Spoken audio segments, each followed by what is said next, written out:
Kale tubaaniriza nnyo nate olunaku olwaleero mu studios eza UNN. Ninamu abagenyi abawera era nga tugenda kuba tutambula paka eyo gye tugenda okuba nga tumalira program ey'olunaku olwaleero. Baby wa Yesu, number one, yes, you are number one to come in.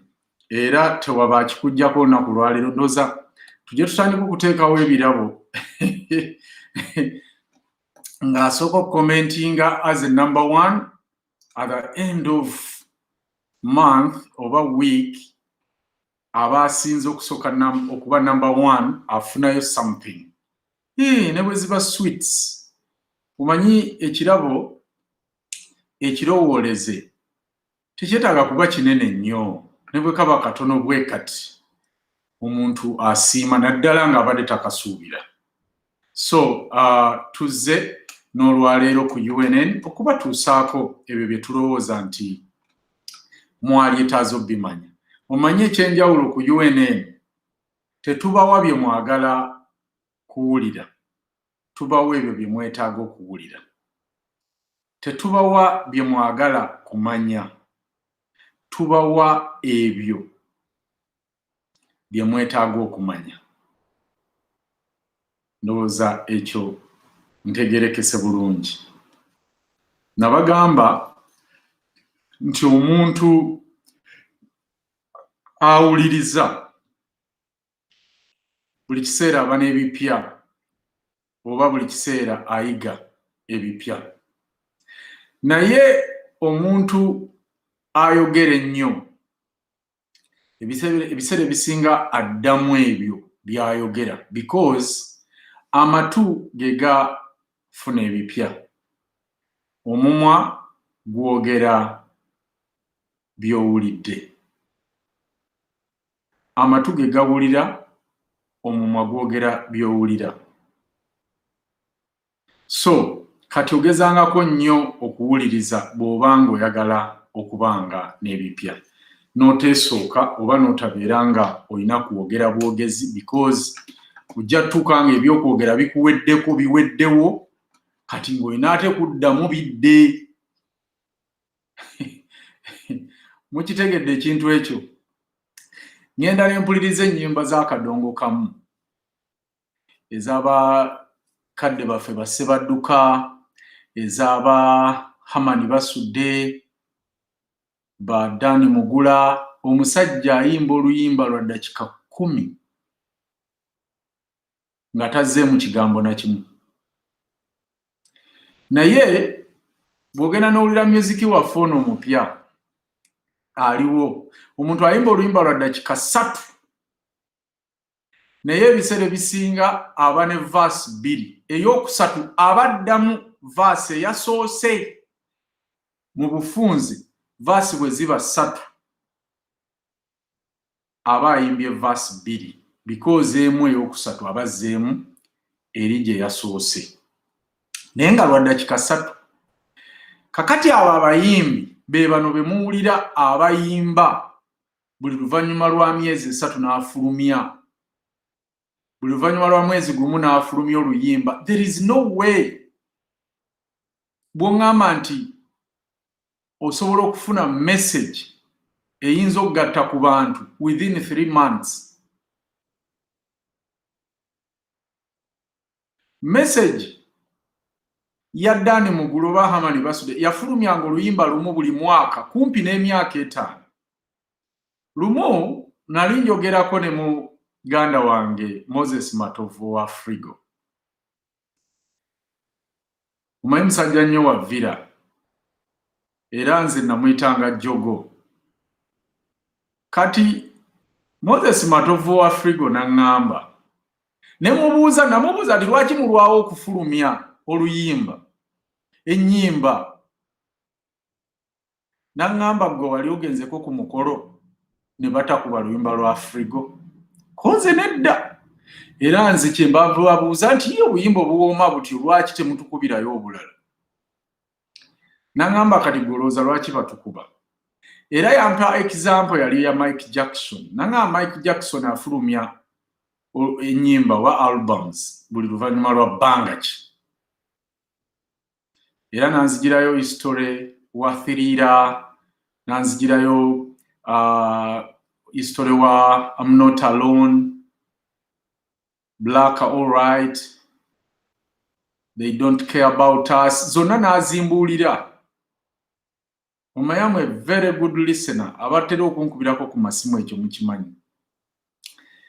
Nangamba no, let the people wait for you. Or let the people missing you. And other thing, let the message bw'oba kasajo puttings across enyikira mu bantu for a very long time than mixing it up. Ojja kwekanga ng'otandise okwecontradictinga. Oluyimba ne bwe luba lubi bwe lulwawo abantu bamala ne balwagala. Era kiddayo eri nti omubi atavaawo amala naawe omulungi amazzi. Wakuba nti luliko ekigambo ekirala mwe kimutera okukozesa naye ffe baatugaana kikozesa mu buto oba mu kigango nti waliwo abalala bwe bulumanyi naye ffe batugaana nti omubi atavaawo amala naawe omulungi amazzi. So muleke music oba muleke messages okuzijajinga nga mwakaziwulira. Muziwe time, muziwulire ate bwe mwefumiitiriza oba bwe mulaba n'ebigenda mu maaso.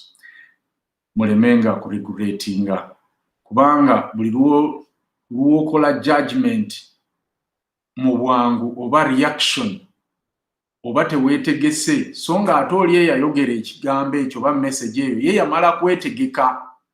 Kakati gwe ogenda kuvaayo muddemu nga teweetegese. Oyogere oluusi ekintu ky'oli ejjusa oba kye bali kubuuza nga wayise bba nti naye wamma omusajja ono yatugamba bw'ati naye ate oli yavaayo n'atugamba bw'ati kakati ki ky'otugamba? Kubanga ebiseera byonna twakulaba kitugamba nti omulimba asaana mukkiriza. Ate era omuntu bw'omanyanga nti annimba muwerekere paka ku mulyango. Kati ffe tujja bawerekeranga paka ku mulyango.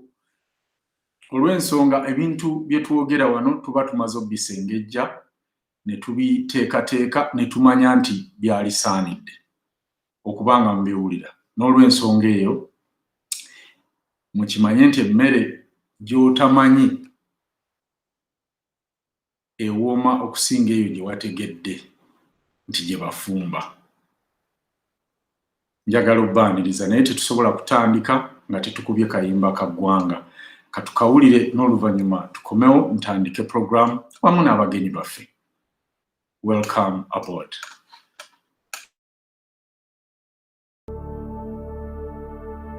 Oh, Uganda, may God uphold thee. We lay our future in thy hand. United, free for liberty, together we'll always stand. Oh, Uganda,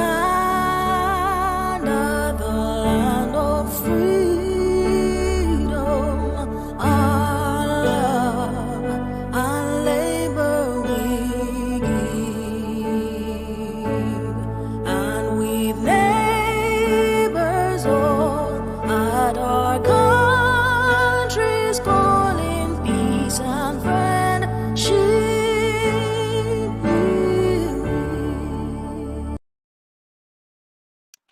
Bwebale nnyo munaffe n'akayimba ako akanyovu bwe katyo. Olunaku olwaleero nga bwe mbagambye nti mu studio ngenda kubaamu n'abagenyi era nga ssaawa yonna njagala mubeere bulindaala muwulire ku nsonga ze tugenda okwogerako. Jjukira nti olunaku olwaleero tusazeewo tutunuulire tugezeeko tutunuulire what can we expect post swearing what can we expect post swearing in of Museveni, signs and symptoms of a communist state. I mean, nga tuna enganga omulabo ono, we need to see ebintu kati byagenda akola era byengenda okubanga mbayitiramu wano n'abagenyi byaffe bye bagenda okujja okubanga badiscussingako, because ebintu binaza bikola si mulundi si gumu, si mirundi ebiri, si mirundi esatu. By the way, Museveni bw'omwetegereza script ye eri emu, lwakuba nti tubadde tetupayinganga our attentions to detail. Era kati olutalo lwonna lwe mulabawo ku Kimbugwe nti is the first person eyasooka okustadinga junto ono Museveni n'engeri gy'azza ateekateekamu ennumba ze ku bannayuganda. Museveni alina script yemu, only one. Kati olw'okuba nti akimanyi nti bannayuganda twerabira mangu, ya taking advantage of this. Two, akimanyi nti bannayuganda tulina omuze. Bwe twagala omuntu tetusobola kutunula oba tetusobola kutunuulira kibi kyonna kimuliko. Era bino mubimanyi nti ne bwe kuba kuwasa, ffe tukulaba kugamba towasanga eggwanga lino, towasanga ekigero kino, towasanga mu famire zino, towasanga mu bika bino, n'ebika tubimanyi. Nabaga nti eyeddira omuziro guno totawaananga, abo baba bwe bati. Naye tuwunzika ebiseera ebisinga nga tukuze ne twerabira ebintu biri bye baatugamba, oluusi ne bwe tuba tubimanyi omukwano gujja ne gutuziba amaaso. Kati omukwano guno kasita gutuziba amaaso ne tugwa mu butego bw'omulabe sitaani.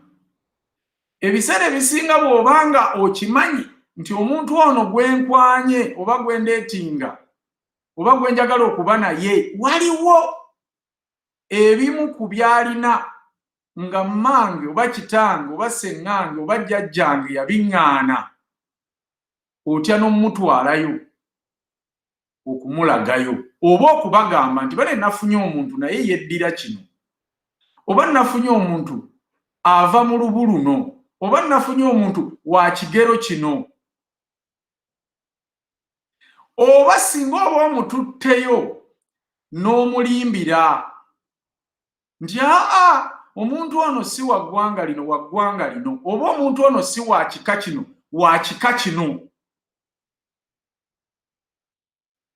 Naye akaseera era kamala ne katuuka n'oligretinga you alone n'okaaba. Kyova olaba nti ebiseera ebisinga tubeera n'obuzibu mu relationships, no strugglinga nabwo either ku mwami wo oba ku mukyala wo, naye nga tolina muntu weewammwe gw'osobola kugamba. Omanyi lwaki? Bajja kugamba naye Kimbugwe twakulabula, twakulaba tugamba kino na kino na kino, gwe ebyo tewabitunuulira. Because omukwano gwali gukubuganya, gwakuziba amaaso.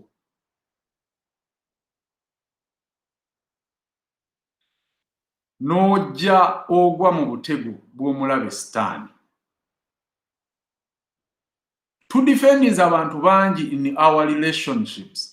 Tudefendinza abantu bangi mu businesses ze tukola. Tudefendinza abantu bangi mu mukwano gwa bulijjo. gundi mukwano gwange bakuga gundi oyo si mulungi nti abo tebanjagaliza era oli nakugambyeko n'ogenda straight n'ogamba mukwano gwo nti naye ntidde abantu okimanyi nti Kimbugwa ngambye nti oli bwoti naye oluusi nga mukwano gwe azze kugambako osooke naawe wekkaanye weetegereze weefumiitirize ku muntu oyo naye ate kakati gwe n'ogenda n'omugamba straight nti gwokimanyi nti Kimbugwe aŋŋambye bwati ne bwati kakati already tomugamba kukubuulira mazima oba toli mumugamba akubuulire ekituufu wabula omulaga nti Kimbugwe mubi nnyo abadde aŋŋamba nti twawukane olw'ensonga bweti ne bweti ne bweti wamma olabye abantu bwe bali abazibu kakati already ofudde Kimbugwe akulabudde oba mukwano gwe naakulabudde nti ye mulabe ate oli gw'oli naye mukwano gwe oba omwagalwawo kyayagala era naye ajja kutandika kukugamba bibi ku Kimbugwe age nti yes nange Kimbugwe mwannange yaŋŋamba nti oli bwoti ne bwoti era yali aŋŋamba twawukane kumbe oli mu kwesiba enjegere okitegeera oli mu kwesiba enjegere kubanga ye omulabe sitaani always ayagala omuweereze nga bwe tuweereza Mukama waffe Katonda. Sitaani bwe yali agobwa mu ggulu amaanyi ge tegaamuggyibwako yajja nago ku nsi era naye anoonya abagoberezi ate tukimanyi kati it's up to you okuweereza sitaani oba okuweereza Katonda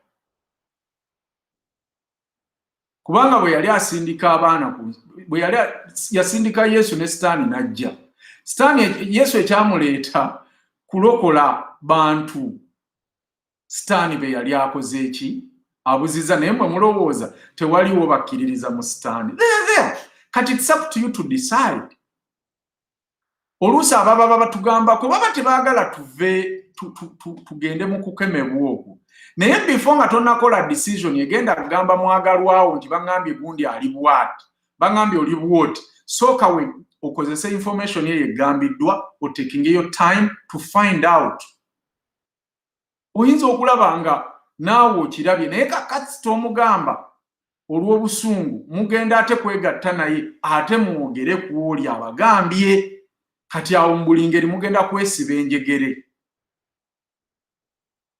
kambabuulire ekintu kakibe kirungi kitya kasita okifunako bias omuntu kaabe mulungi atya nga ne byayogera birungi oba byakugamba oba byayigiriza kaabe ticca mu ssomero n'omufunako bias togenda kupickinga anything good from that person kyova olaba nze n'abalabe bange mbaagala era mbabeera kumpi okubayigirako kubanga teri mukwano gwo ayinza kugamba nti owunya akamwa mikwano gyaffe egisinga gityo tugamba ebintu ebibi naye ate abatuwalana yakugamba nti ekisajja ekyo kiwunya n'akamwa oba ekikazi ekyo kiwunya n'akamwa kati gwe nga tonnawalalira muntu agaye nti owunya akamwa naawe genda weekyekinge ogaye nti naye mburashinga emirundi emeka edde bwe neebaka bwe nzuukuka mba mpunya ntya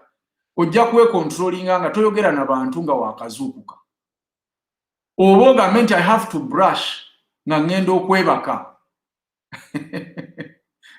kubanga buli lwotajja ku brushinga ng'ogenda okwebaka emmere n'ennyama by'olidde ne bata na biki byonna bijja kusigala mu kamwa obuwuka nabwo bujja kwetala gye bukoma okulya n'okufuka n'okufuluma mu kamwako kakati ako akawo koowulira kaba ka bubi kaba ka musulo gw'obwo obuwuka obuba wafeedinze the whole night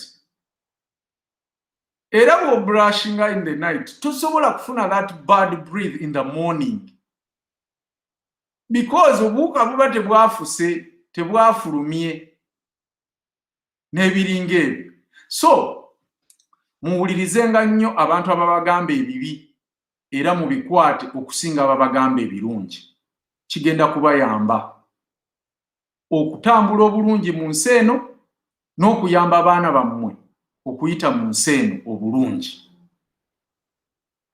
Otherwise bw'onoogendanga ku bantu abakupraisinga bokka, abagamba ogiwadde omuliro awamaani bokka, emmotoka egenda kutuuka okutomera oba eryato lijja kutuuka okutomera nga bano bali mu kwenywera, bali mu kusambagala kubanga bayimba ogiwadde omuliro. Mukkirize nga abantu be mulowooza nti babavuma oba bababuulira bye mutaagala kuwulira, oluusi ebiseera ebisinga bye bituyamba. Kyova olaba bakugamba nti bwe baba babuulirira owaabwe ow'omunaku okutukukunkumule, kubanga gwe tebagenda kukufunira muntu akubuulirira ate gwe gwani. Era nze ekyo nkyagala nnyo. Mwenna abancriticizinga, I really appreciate. Era nzirayo n'ensoma comments, nzirayo ne nekkaanya. Bano abampaana ate mbambagazaaki. They already on my side. But I have to look for those ones who are criticizing me to find a solution, how I can bring them on my side. Era mwenna abagamba nti Kimbugwe byayogera si bituufu, tubaaniriza ku UNN. Our email eri hello@getunn.com. Bw'oba oyagala okuhostinga wano jjo ogasimbagane ne Kimbugwe omubuulire o expressing your hunger against Kimbugwe, kubanga Kimbugwe ajja kukubuuza ebibuuzo bw'obiddamu. Kati the public will decide who is right and who is wrong. Maybe we can fenna tusobola okuba nga tuli batuufu, naye nga just waliwo kantu katono nnyo k'osobola okulambulula wano akaŋŋaana okutegeera nga okulaba gwe kyolaba. Oba tusobola okuba fenna nga tuli bakyamu ne tuwogera ate abantu ne batusalirawo. So, my dear NUP leaders, don't stop those leaders who decided to visit Kimbugwe live okwogera ebibi ebiri ku dictator, okwogera bye balowooza nti tebigenda bulungi mu kibiina oba mu party, because party eyo yaffe ffenna, ate ffenna ekigendererwa kyaffe kuggyako dictator.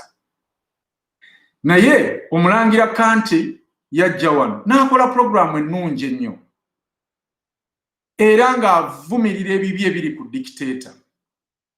When all these things happened, ne mumugaana okudda, mumukubira amasimu okuva ku secretariat, please don't go to UNN. Madam Zedriga, he was supposed to be in studio today, Dr. Lina Zedriga, but agambye bana, I don't understand. I received more than 1,000 calls denying me to come and express my anger against the regime. Ate bwe tubeere Uganda tetufuna TV kwe tulaga ku expressinga this. Ate nabadde ndaba nti this is a good opportunity to tell the fact about the junta. Same thing with others over other members. Kati Kimbugwe oba UNN oba Kimbugwe live see a platform yokka. Abantu abo nga mubaganye okujja ku Kimbugwe well and good oba ku UNN. Naye mubasindike ku ba bloggers oba ku TVs ze mulowooza nti zammwe oba ezitali za UNN oba Kimbugwe live. Babuulire abantu, because the more you keep quiet, the more we show the public and international world nti buli kimu kiryokke mu Uganda.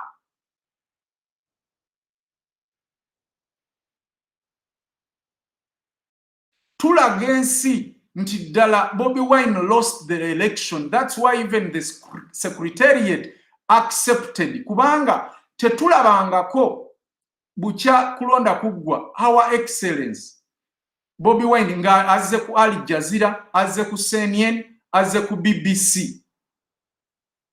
Apart from those recently lwe yali agenda okulangirira Wiisu oba lwe yali afuye Wiisu, but teyafuna na interview yali Kongo. It was few minutes and the lady was like against his position.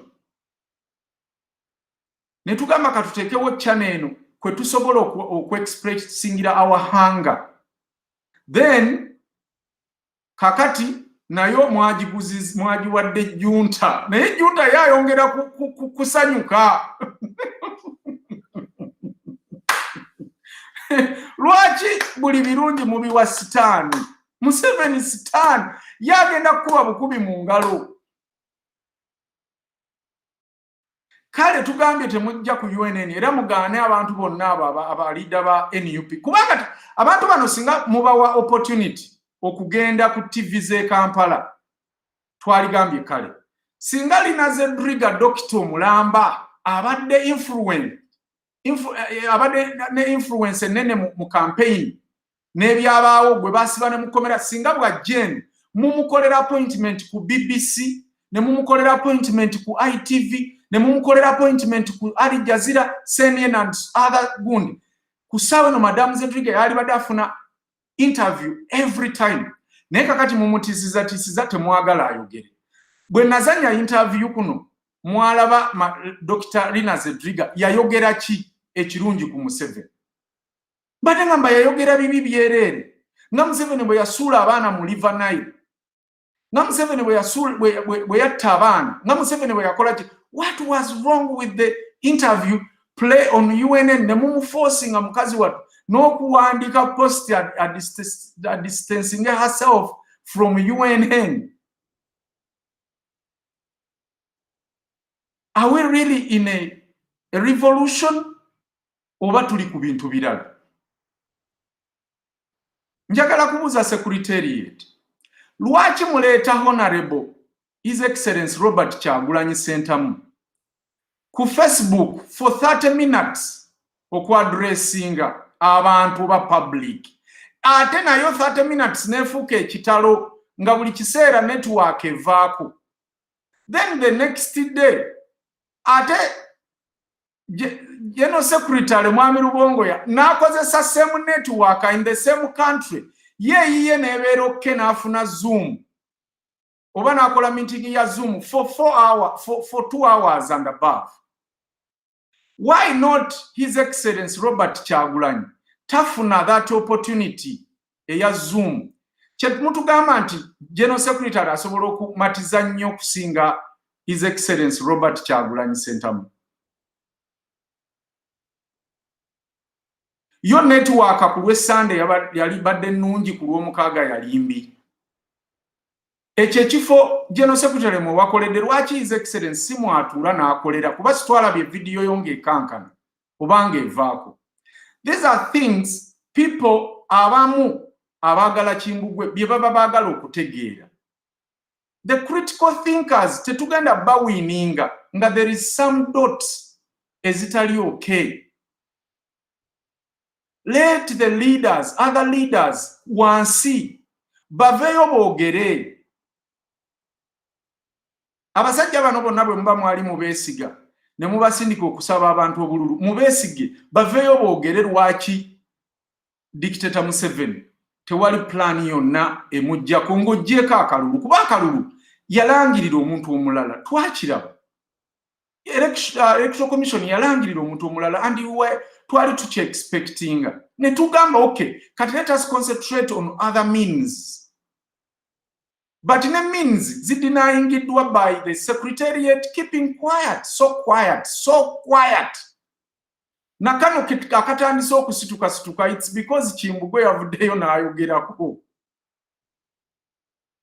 We welcome it, but mwongere, tuongere okwogera because junta tatudde, juzi yaleta Econ, kati juzi yalese ani Khalid from Dubai, gundi kati yalese minister president wa Tanzania. Those are activities, kati naffe tulina okuteekawo activities to show that we are there, nti tetunnawanika. But when you keep quiet, obolaze omulabewo nti owanise.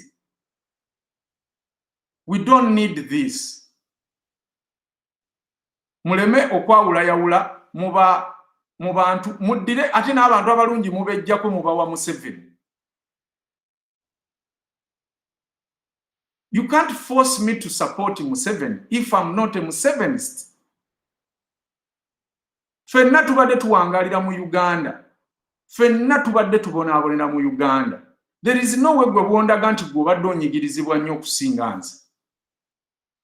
Tolina bwondaga nti gw'obadde oyagala nnyo Uganda okukyuka okusinga nze.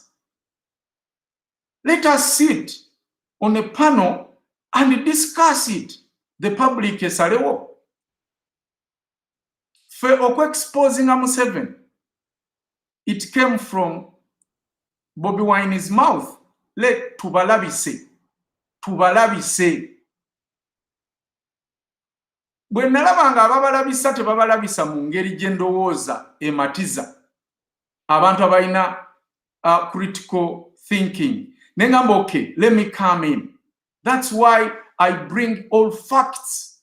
Kakati ate bwe mbanga oyagala tubalabisa ate nga toyagala tulabise abantu bebamu wadde baliranye president, then mba sitegeera kye wali ogamba tulabise.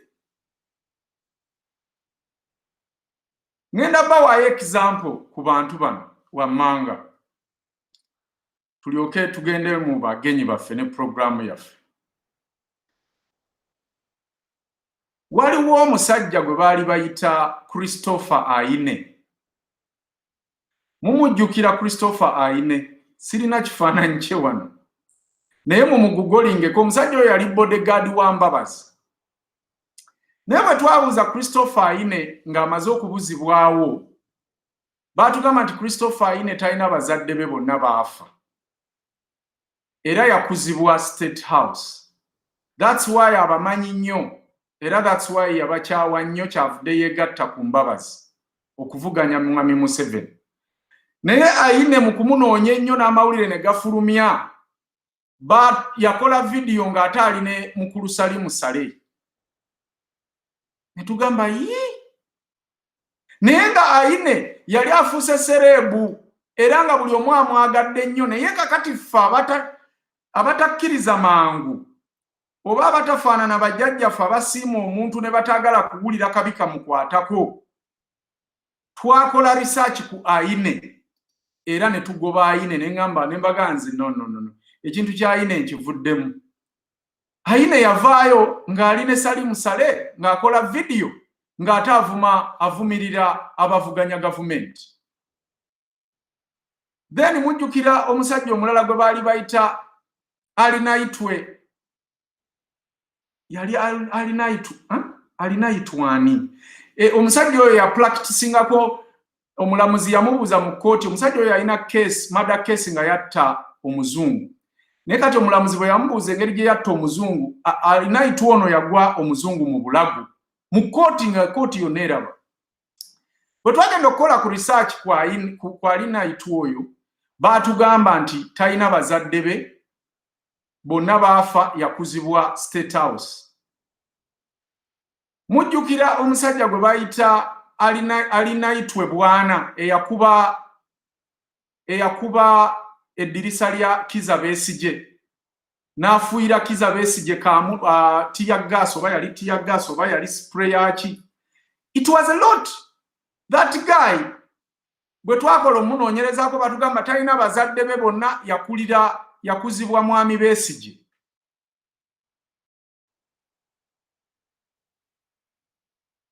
Kakati tulinawo Diana wanakyasi, omwana ow'ekyeje nnyo, ali ya permanent secretary wa Health.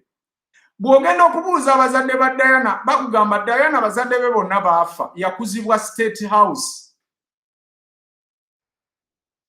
Era Museveni amuyita muwala we. Bwe tumala okumala ebyo tugenze ku Katana. Batugamba Katana bazadde be baafa, yakuzibwa State House, Nyakayirima as a foster father. Bwe tubuuza ku Lubongo ya bazadde be baani nti bazadde be baafa, bonna yakuzibwa State House. Same script. Bano abasajja tebakyusa script zaabwe, bakozesa same script. Mujjukire move ya Mbabazi engeri gye yajjamu. Mbabazi came from nowhere. after Temangalo saga najja n'ateekawo ekibiina kya Go Forward.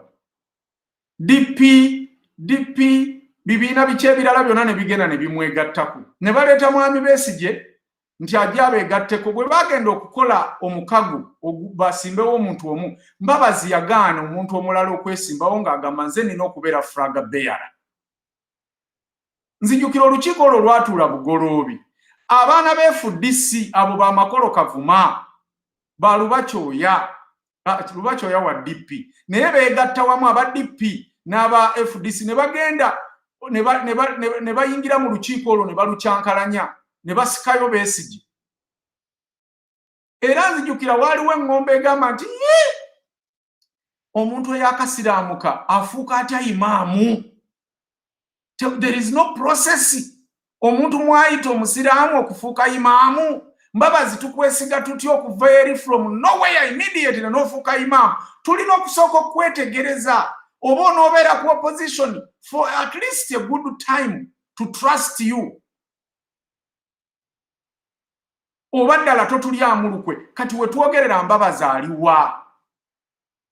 Mbabazi ali mu State House. Is meeting Museveni every day. N'enteeseganya zonna ezigenda maaso yalizikuwomyemu omutwe.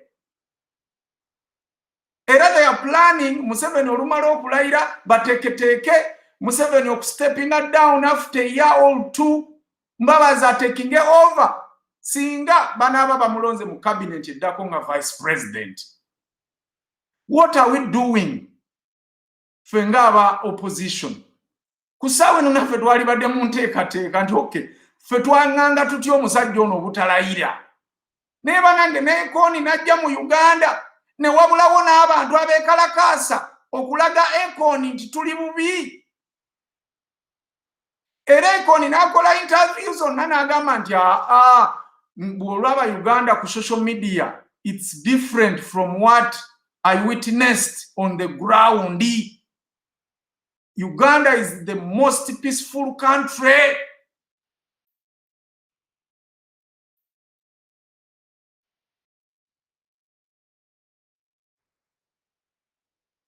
Kimbugwe bw'ayogera nga mugamba nti Kimbugwe ayisaamu abakulembeze amaaso. Naye bwe babanga bakulembeze, they are my servant. Ate okubabuuza oba okubabuulira what to do oba ekyokukola mba nfuuse ntya prodigal son. Because gwe tulwanyisa yeeyita tibuhabulwa oba yeeyita atawabulwa. Kakati ate n'owaffe our own mwagala afuuke atawabulwa, mwagala afuuke nantagambwako. I don't think that is right. Njagala okwongera obbaaniriza ku UNN oli ku program Kimbugwe live. Katulabe ebigambo bino n'oluvannyuma tukomewo tutandike.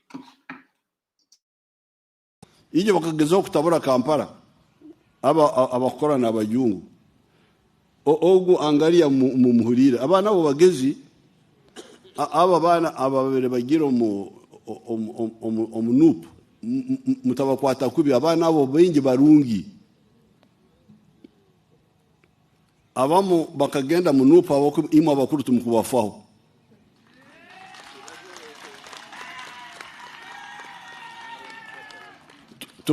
tumukumanya kukoragana n'abana bato nicyo cyabatwereyo betu kubashyireyo ubu bwana bugeze ubu bwana bugeze kubashyireyo ugu cyaguranye ubwo mu muganyire tarukumanya Uganda ni ngonza mbahurikize kurungi abana mbahurikize kurungi ugu mwana kejyangambira group ya cyaguranye tero ninja kugimaraho you just wait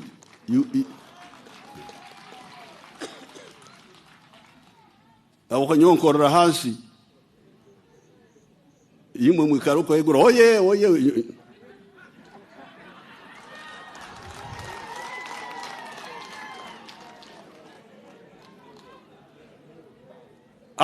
aba bana abo angalia haro ndicho mwana akugizibwe ari hano tuba mwesire akugizibwe bana bakoze muno bona abari munupu bona bana bange mbeje kuruga imuje kurora nyondo yo ni sincere na bana bange bana nimbaita hatu kuba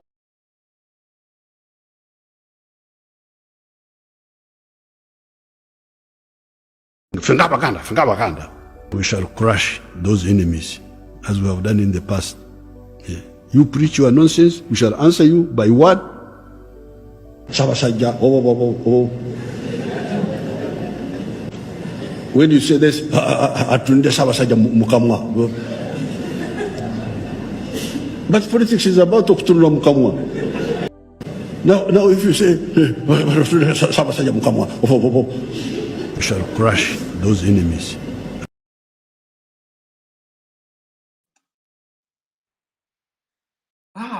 We shall crush those enemies. And he said openly that he has done it before. Era abo beyatta bayogerako, the millions and millions we are always talking about. Bazze atta omukuomu. Yenda nenebuuza nti lwaki omuganda ye bw'ayogera ku tribe endala abeera musosoze, naye ng'ate owa tribe endala bw'ayogera ku muganda kibeera okay. That thing is always beating my understanding. And I ask myself, how long are we going to pretend as all our leaders killed in a cold blood? Emizindalo gyonna bagitumalako bannange. Bwe njogera emizindalo nti abantu bonna basobola okusituka ne boogera amazima baggwaawo. Balekewo abo bokka abati aboogerera mu kitanda munda. Akugamba kimbugwenze nsobola okwogera nina bye mmanyi naye saagala kujja mu kamera. Kati then gwe oba tosobola oba tovuddeeyo. Kale njagala tuyiteeyite mu bupoints buno mangu abagenyi bwe bagenda okubanga badiscussingako olunaku olwaleero. Ladies and gentlemen, UNN kino kye kibiina ekitwala ebigezo oba amasomero kigaba center numbers n'amasomero gonna kivuddeyo olunaku olwaleero ne kigamba nti yenna anabba ebigezo agenda kuba atadde obulamu bwe matiggo okumala emyaka 10 mu kkomera ng'ekibonerezo oba okusasula $40,000,000. Era nga bino babyesigamiza wansi w'akawaayiro aka UNN Act 2021, which was gazetted on March 29th, 2021. Anyone caught cheating in national exams faces either jail term or fine or both. Kino nno kye kisookedde ddala mu byafaayo. Omanyi Museveni mwe temumutegeera, nabagamba mugezeeko okusoma Museveni ono. Museveni ono bw'otasooka mutegeera ng'osoma ekitabo kye ekya So the Mustard Seed, then n'ojja ng'onoonyereza documents zonna ze yassaako emikono ne banne okuva e Dar es Salaam paka kati wano waali, togenda kutegeera Museveni. Era tojja kutegeera bukodyo bw'ayitamu, kusiba bantu basiba, kuzingamya Uganda ebyenfuna byayo naddala abantu abamawanga amalala ng'oggyeko abo abatono abali mu liri ery'Abahima n'Abatuusi. Nabagamba Abannalwanda bonna si Batuusi. Mulimu Abatwa, mulimu Abahutu, those are Bantu people. Only Tutsis, they are the batali Bantu people.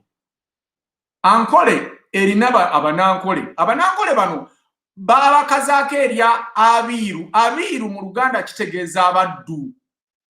Kati this simple Bahima who came from Tanzania, the Tutsi came from Rwanda, they united okufungana bano abanyankole ne bafuuka abaddu era ne babajjako n'obwakabaka bwabwe nakati obutoogerwako.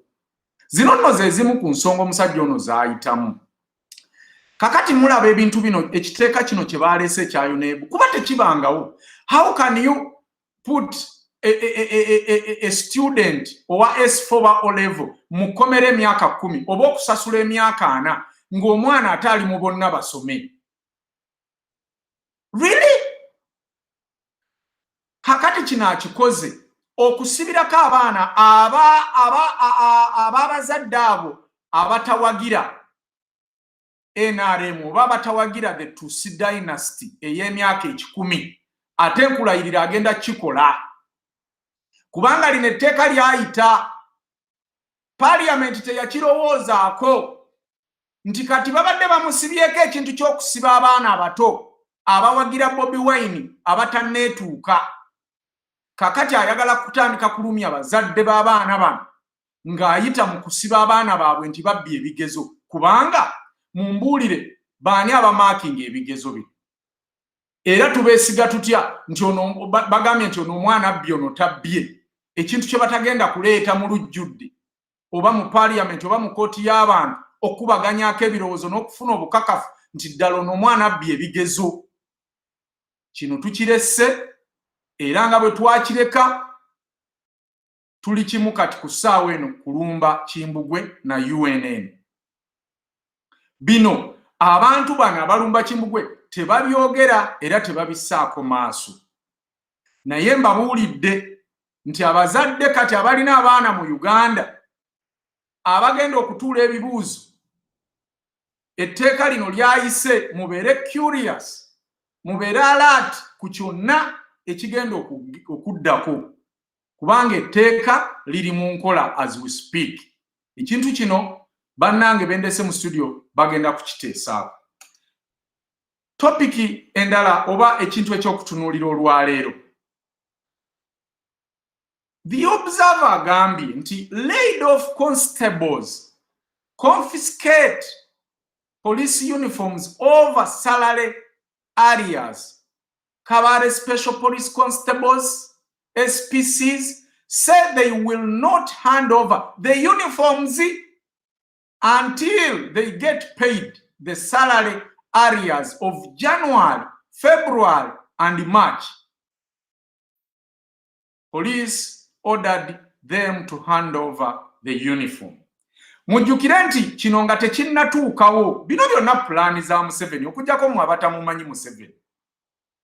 Museveni yasooka n'ajjawo ebyambalo by'aba traffic officers abaali ebyali ebya white n'abaddiza ebya poliisi ebya kaki n'abawa ebyeru ebyokusibako obusibi ng'edda bwe kyali.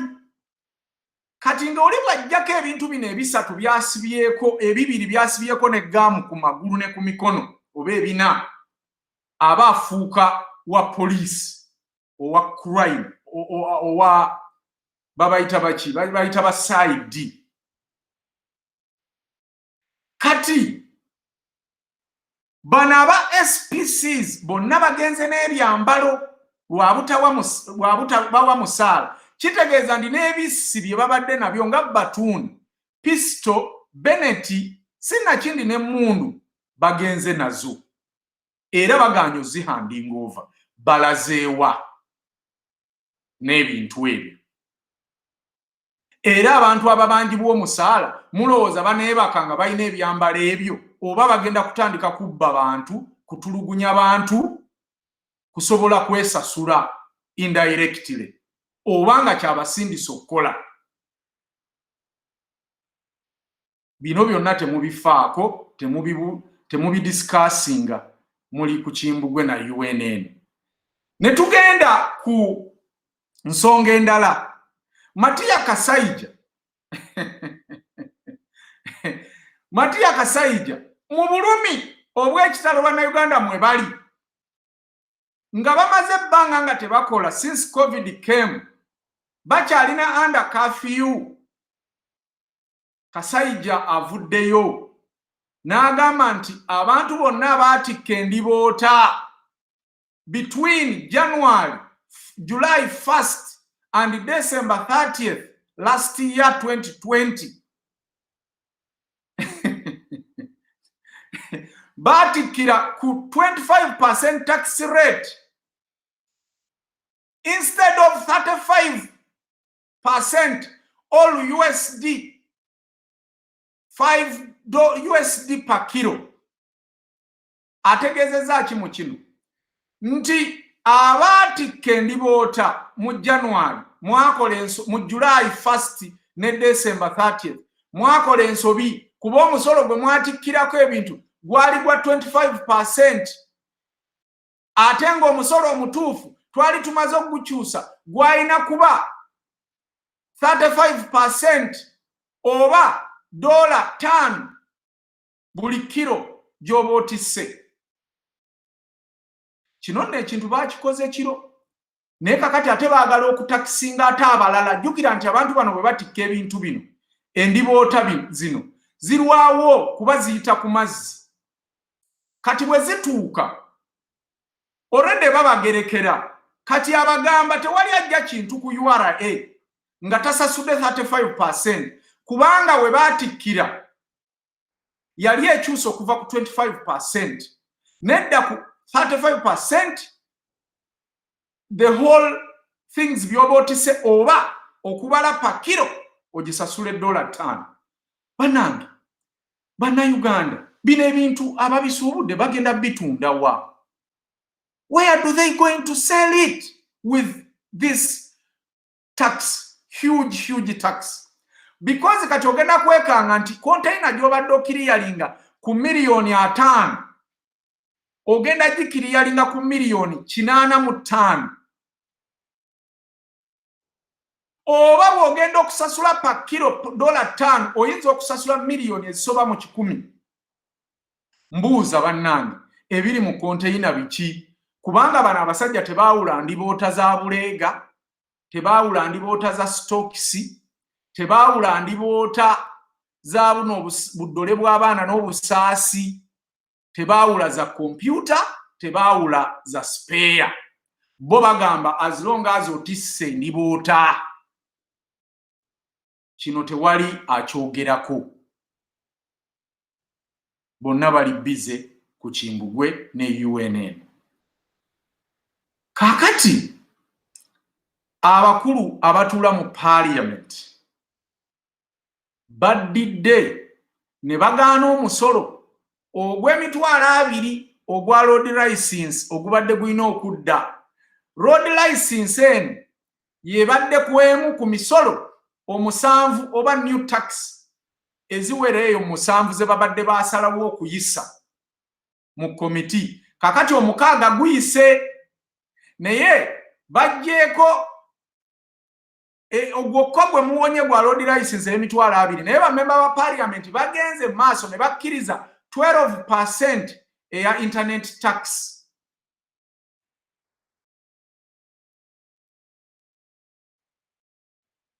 Kubanga bagambye nti we shall pass the 6 new tax amendments apart from the annual 200,000 fee in the spirit of raising revenue for the government. 12% for the government. 12% on data is too much. Some people use up to 500. Bagambye bwe bati 12% on data is not much. Some people use up to 500,000 shillings worth of data per month. Now 12% of that is only 6,000 shillings. Parliament's Finance Committee bwegambye.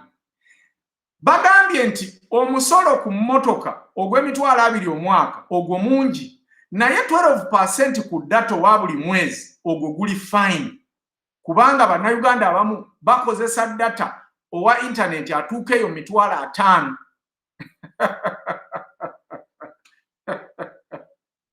naye Uganda yafuuka, I don't know, but I'm sorry to say this is a joking state now.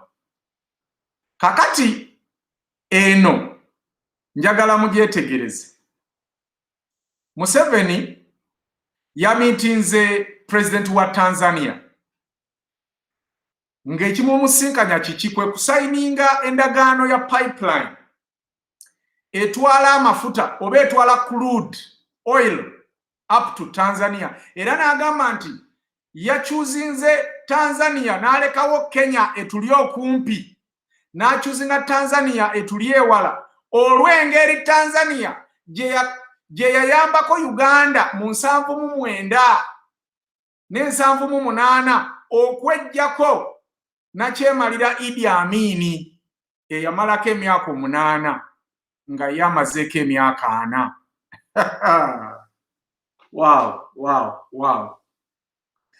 Omusajja ono agambye nti speaking after the signing of the $3.5 billion agreement, Museveni said that although he did not initially support the idea of a pipeline because he wasn't for the export of crude oil and talks were advanced with Kenya,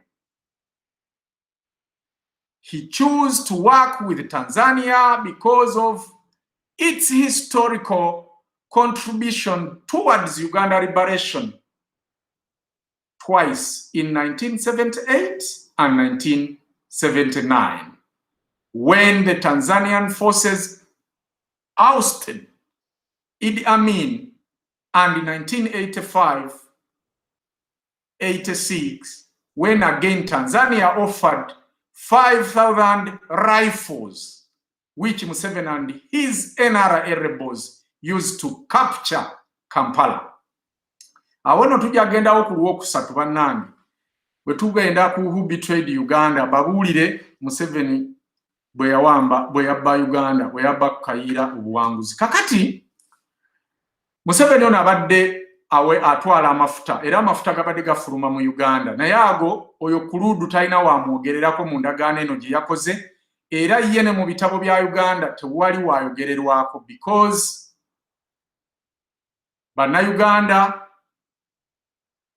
bo kye bafaako kimu Museveni kuva mu ntebe, wabula tebafaayo kwaba bamuyambako okubeera mu ntebe. So kitegeeza ne bwe bukyenkya n'avaako naye nga abamuyambako okuba mu ntebe bonna basigaddewo, bannayuganda bajja kuba basanyufu. Kyendowooza nti tewajja kuyita na kaseera kuba nze eyo mba ngiyita temporary strategy, not a permanent one. Eyo ensonga nga tugivuddeko tugenze ku nsonga eno. Nno ensonga tugenda gyelaboratinga mbalaga obwa bloka obuli mu Uganda obusaanikidde buli kirungi kyonna bannayuganda ng'abantu kye baali badde bakolera Uganda, wabula brokers ba junta abatatuula okubba buli kintu ekirungi eri munnayuganda oba indigenous Ugandan. Tulina ebintu bingi bannange, tulina ebyobulambuzi mu Uganda, ebyobuwangwa n'ensikirano, era ebyasikirizanga abazungu bano okujja oba abatourist okujja mu Uganda, ebyo byabikkibwako embugo oba ne bisaanyizibwawo ebimu ne byokebwa. Kakati Uganda eri ku kintu kimu, nsolo byebyobulambuzi bye tulina, era buli muntu ajja bamutwala mu national parks. Ekitali kibi, naye abaffe tetulina bintu birala biyinza kuyigwa ku bantu abazze wano ng'ennono zaffe n'obwakabaka bwaffe, ng'abasajja ba kabaka abaaliwo, engeri gye bafugamu Uganda nga tewali kulwana, n'engeri gye tutakolonizingwa ne tufuuka protectorate gundi. region era ne tuteesa n'abazungu okuddiza obuyinza bwaffe nga tetulwanya oba independence ng'amawanga amalala bwe gakikola. Ebyo byo babirambula ddi.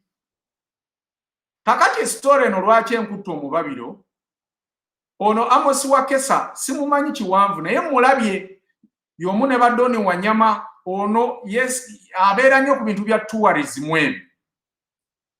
Mwalabako video eya mwana bano be bakazaako eri akadaama ng'ali e Saudi Arabia eyagenda n'akolera abazungu abawarabu bano obulungi ne bamwagala nnyo era bwe yabasaba nti alina okudda eka okufumbirwa ne bamuwa ne ssente 1000 ku kamera. Video zino zagenda viral ku YouTube everywhere era ne bagamba nti ne ku mbaga y'omuwala ono bajja kujja. Ndowooza nti ekintu ky'okufumbirwa e Uganda ewaffe kya byabuwangwa era kya nnono era kya culture, because bwe tuba twewasa oba nga tufumbirigano tukola emikolo emirungi. Era abantu bano singa bakkiriziddwa okupromoting oba tourism, singa yakkiriza neefuula omukolo gw'omwana ono oguleese abalambuzi nga bano mu Uganda ekyobulambuzi ne gubroadcastingibwa, ndowooza kyalibadde kirungi okusinga okuddira credit y'omwana ono yonna ne mugimuggyako nga n'embaga temulina we mugyogereddeko, n'abantu bano abajja ku lw'omwana ono omuwala ebirungi bye yabakolera ebyali promotinze n'abalala abali mu Buwarabu okurecognizingibwa ng'abantu abalungi. Ne gavumenti singa ddala bantu mwe muli bannayuganda era nga mulumirirwa bannayuganda, kino kyalibadde nkwaso okupromotinga peace agreement between abaana baffe abagenda e Buwarabu okukola ne bakama baabwe. Mwakyejjeeko ini omwana ono mwakimugjeeko ne mukijjawo ne mugamba nti gavumenti ye yaleese abawarabu bano mu Uganda era ne mubatwala mu byakulambula ng'omwana omuwala ono talina wonna walabikidde mu videos zammwe, mu bifaananyi byammwe, tewali na mbaga ye we yayogereddwako anywhere. Naye tubuuza bantu mmwe, obuntu bwabaaki? Obuntu bwammwe bwalagawa basajja mmwe? Because twalirowooza nti kino ekintu kyalibadde kikulu nnyo okuteekawo enkolagana wakati w'abakozi oba w'abakozi bannayuganda abali e Buwarabu n'Abawarabu, okukomya okubabonyaabonya, okukomya okubatulugunya, okukomya okubacunya n'okubasasula obusente obutono nga tukozesa ekyokulabirako ky'omwana ono eyakolera Abawarabu bano ne bamusiima ne bamuleeta oba ne bajja ne mu Uganda okubeera ku mbaga ye. Embaga ye tewaliwe mugyogererako, muli mu tourism ng'era ebintu bya Econ bano be muwa ssente okugamba nti gavumenti oba tourism board ye yayise Abawarabu bano. Video eyo bwe naba ngifunye wano ngenda gibazannyira kuba yagenda viral and nkakasa nti bantu mwe singa mulumirirwa Uganda ekintu kino kyalibadde kirala, tekyalibadde nga kye mwasazeewo. Kakati wano wenjagala okuleetera abagenyi bange okuba nga bannyonnyola ku nsonga zino ze kutwogeddeko waggulu. Njagala oterere owulire opinion etali yange, nyinza okuba ndi mukyamu naye muwulireko ate ku balala bo ki kye bagamba. Oli ku UN.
God, this is where we are. Twatuuka tutya wano, twatuuka ddi wano, okubanga tetukyasobola na kweyagala, okubanga tetukyasobola na kweyagaliza, okuba nga ddala tetukyasobola kwawula kirungi ku kibi. Amaaso gano baagatuziba batya? Mu studio ndimu ne bannange Vicky Smart, Sophia Sebi ne Desire Nakauka. Era nga njagala okubaaniriza omu ku omu mu studios babeere nga batubuuzaako. Njagala okusooka ne Sophia. Abatulaba tubaaniriza nnyo, mwebale kubeera ku Kimbugwe live, UNN TV coming soon, so watch out, watch the space. Bonna, I would probably say it in English. Bonna, everyone that has lost a loved one, everyone that's nursing a wound, that's nursing a loved one, everyone, abali e Uganda, n'abali yonna mu nsi zonna gye muli, abalwadde, abalamu, mwenna mbaagaliza birungi byereere. And of course, UNN, we're here to educate, to be woke and be informed. Let's make our decisions based on informed information and not based on feelings or emotions. So welcome and welcome to everyone. Thank you okubeera wano naffe okutuwa time yammwe. Thank you. Okay. Njagala Vicky obuze ku bantu abakuwuliriza.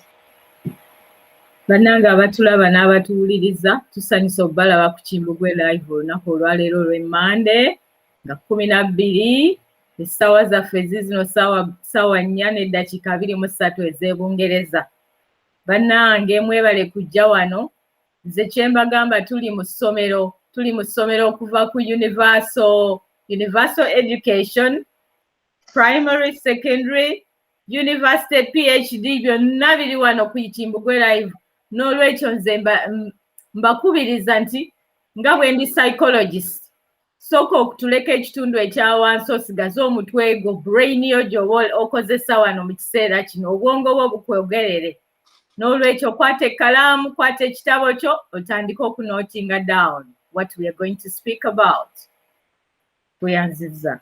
Webale nnyo, webalire ddala Vicky. Desire, buuza ku bantu. Bannayuganda mwenna mbalamusiza, mujebaleko, mwenna betusobodde okusanga leero, mwebale kugumira wano, mwebale kugumira ku mukutu, mwebale kwagala kumanya, kubanga kitandika na kwagala kumanya, na kwagala kweyongerako, mwebale kwagala ggwanga lyammwe, mwebale kweyagala, kubanga kati bye tusecuringa, bye Museveni bye yali alimba mbu agenda securinga future kye tuliko kati. Mwebale kubaawo, mwebale kuba bagumu, and bigenda kweyongera, tugenda kweyongerwa okunyeenyezebwa, naye mwebale kugumira ku nsonga. Nga bulijjo I'm humbled ne experience eno buli lunaku okusobola okujja wano okuba mu maaso gammwe n'okuaddinga oba okutwala tutwala bingi nnyo ku zino discussions. Era nga mukulu wa Vicky Smart wabadde agambye, nze buli kaseera nzija n'ekitabo ne pen neneetegeka okuwandiika, okuyiga n'okuyigirizibwa. Webale nnyo munaffe. Kakati tulina Dr. Juko mu background agenda okubaako n'ensonga naye zaatubuulira. Nsaba Dr. obuuze ku bantu sebo. Abatuwuliriza mbaaniriza. Era naawe nenkwebaza okunkyaza wano ku UNN. Kansoko okwagaliza abasiraamu mwezi kwa Ramadhani omulungi, ekigambo ekya Ramadhani Karim, Ramadhani Mubarak. Nsanyuka nnyo kubanga byempulira ku UNN bigambo bizimba nnyo. Era ndi wa mukisa okubeera nga mbeeyunzeeko okubeerako nange ettoffaali lyengattako mu kunnyonnyola abantu baffe kiki ekigenda maaso n'ekiki kye tusobola okukola. Sebo neyanzi. Okay, njagala kutandika naawe Dokita. ebintu obiwulidde byenjogeddeko nga omuli ekibonerezo ekiteereddwawo b'ebibonerezo ebiteereddwawo okusibwa emyaka 10 n'okuba nga osobola okuliwa miliyoni 4 eri abo abanakoppa si nsonga oba oli mu bonna basome oba toli ate omuli n'emisolo egiteekeddwawo so neyanziza yes sir ebintu ebisinga ngenda kubeera I'll wrap them up nga bwenkola analytical examples sometimes wabeerawo ebintu ebikolebwa oba ebiteekebwawo especially governments nga zaagala oku blanketing oba okucoveringa what is expected of them to the public. Yes. You can't just imagine a situation where somebody atandika naleta amateeka ku UNN and UNN, most of abali involved are juvenile. Juveniles be bana abato mu mateeka balina category gye babatwaliramu. There are certain things that you can't do to juvenile. They have different areas where you can keep them. So kati omuntu watandika okuleta amateeka agafaanana weegati, then it is very disheartening. It is very, very, very disappointing. Mpozi kye tulina okujjukiramu kiri kimu nti Ugandans tulina obuzibu nti bannayuganda balina obuzibu bw'omukwano. I think I would take it that way. Okay. Bannayuganda baagala nnyo bwe baagala ennyo ekintu bayitawo ne babeeranga. I think that is one of the biggest problems. Okay. Bwe nkujjizaamuko katono ebyafaayo, especially bwe njogera Uganda because Uganda yatandikira nuclear of Uganda is Uganda. Mu ndagaano y'Olukumi Uganda yafuuka yatandikawo Uganda. N'abalala ne bagenda nga beegattako mpola mpola. Yeah. Ebo otunuulira ebyafaayo Abaganda babadde nnyo bantu bali very accommodative and receptive. Baagala nnyo okuyingiza abantu abalala mu ggwanga lyabwe ne babatwala ng'abaabwe n'oluvannyuma ate ebiddirira tebitera kuba birungi. Abaaliwo mu byafaayo muyinza okujjukira nti Obote bwe yagenda awa Ssaabasajja Ssekabaka Muteesa yafukamira n'amugamba nti mbadde njagala mbeere nga mbeera part of you nga nze n'abanga akutwalira byagala abantu bamanye mu mawanga amalala agatali paati ya Buganda. Ssekabaka n'amwagala nnyo n'amukkiriza era ne bakwatagana mu kalulu ka 1960 61 I think I remember 61 n'abanga yamukkiriza bagatte obufuzi. That was when they came together, KY and UPC, and they formed the government. Nebalekawo Beni Muganda Munabwe. In that regard, abantu bayagala nnyo Obote. Abaganda bayagala nnyo Obote. Ne batuuka n'omutuuma erinnya erya Bwete. Ne bamuwa n'ekika. Bwete baba beddira Kisebo. Sinte? Bwete bante era ne Museveni baamuwa kyante so. Kakati bwe baavaawo Obote we yagenda n'alumba olubiri Abaganda ne bakyawa Obote ne bamutamwa era n'okutuusa kati ndowooza omuntu Omuganda bw'oyogera ku Obote atunula bbali. Ate Amini bwe yajja ne batandika walungawo ebigambo bagamba Amini omusajja tekuba Muganda kubanga tulaba omutwe gwe gulinganga ddala ogwa Ssekabaka Daudi Chwa. Ayinza okuba yali mwana wa Daudi Chwa. So Amini ne bamuyingiza ne batandika okuleeta ebintu ebifaanagana ng'ebyo nga bagezaako okulaga nti Amini yali wa muntu ensonga lwaki n'abanobbi yali Ssekabaka Muteesa yabaleeta ne babeera mbombo. Kugamba ngezaako kuwa ekifaananyi. President Museveni bwe yajja baamutwala ne bamuwa actually nalabako ku video nga bamuwa obukulu obwakulira ekika ky'ente. Ekika ky'ente. Awo kakati nga mulema bamugjeyo. Tuzania ku ntebe. So nkadde kitako kulaga nti abaganda bafuba nnyo kubeera accommodating and acceptive kubanga bamanyi nti bo baali balowooza nti buli muntu yenna ajja aba alowooza nga gwe bwakola ki nga gwe bw'omulowooleza, which is very dangerous. So President Museveni bwe yajja, I remember nali ndiyondooza mu siniya nga yakusatu kubi. Twayimirira ekatwawo nali ngambeera abantu bangi nga banyenye emiti bakola batya. People thought they were rebellion. People thought there was something new that was going to come. Naye ate naye n'abeera akola nnyo ebintu ng'alaga ng'Abaganda ati abaliko nnyo. So Abaganda ne batuuka ku level y'okumwagala ne bamutuusa ku mbeera era ndowooza buli bululu bwonna obadde bubeerawo Abaganda bamu ku badde basinga okuba nga bamuwaaka.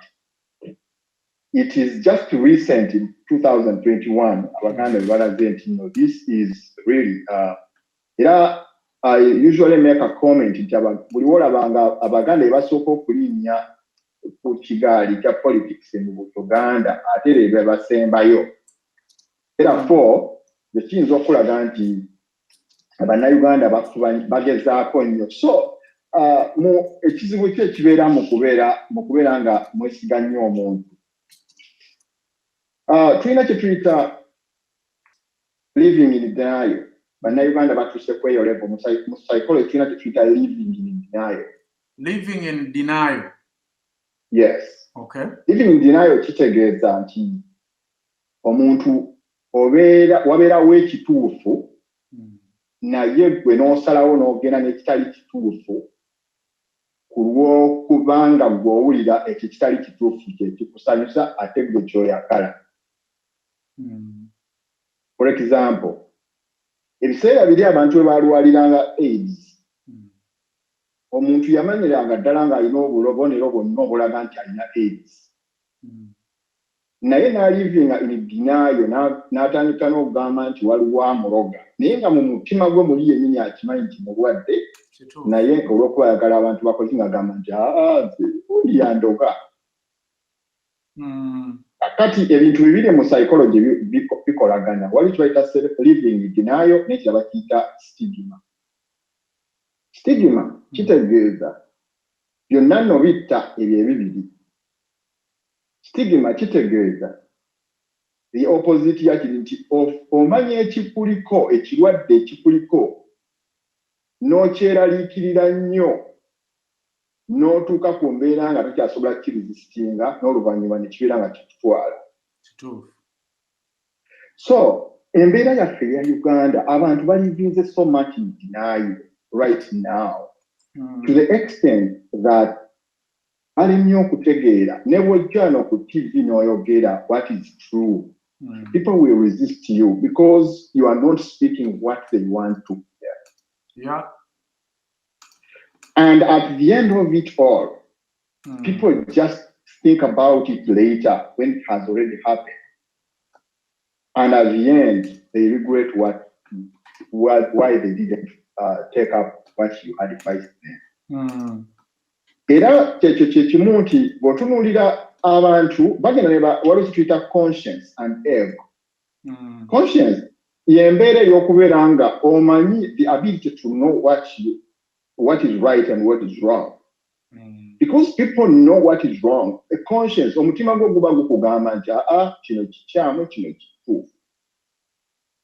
Naye because anybody has ego. Ego means interest, one's interest.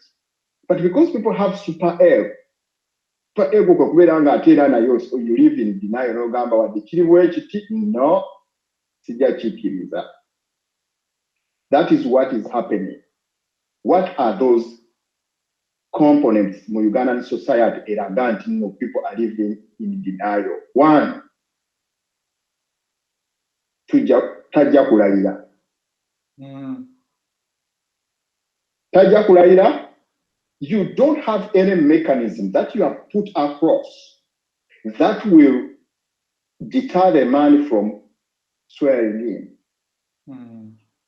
Kiringa onogamba nti omusajja azze n'ayingira ajje mu nju y'okulumba akutte. N'ogamba tojja kuyingira naye ng'oluggi tolukutteeko, tolina jambiya, tolina tokubye enduulu. I mean, that is living denial. Ate nze ng'omusiraamu batugamba, if you fight a battle that you not win, that is committing suicide. And God will charge you for committing suicide. So koddemu ekyo. If you go for a battle that you know you will not win, is equivalent to committing suicide, and God will judge you for committing suicide. That is a big message. Buli wogenda n'olumba abantu ng'omanyi togenda kuwangula naye ng'olimba balimbi, kitegeeza nti abantu bo bajja kujja bakukkirizaamu bajje balumbe babatte, kitegeeza nti gw'oba ossa abantu abo. So abantu tajja kulayira naye kuba tagamba tajja kulayira, there is no mechanism set across egenda gaana muntu oyo okulayira, emugaana kola ki? Ekyokubiri totulaze nti no batagenda kulayira agenda okulayira, and how? Ekyokusatu gw'ogamba tagenda kulayira akyaza abagenyi, ali busy akyaza abagenyi, assigning protocols. I mean, who is telling lies? But in Uganda, we should have critical thinking. We should have critical thinking. 3, tosobola kuŋŋamba nti tukozesa approach, dynamic approach, oba we said rubber-dub style. But again, even rubber-dub style has to be with the formation.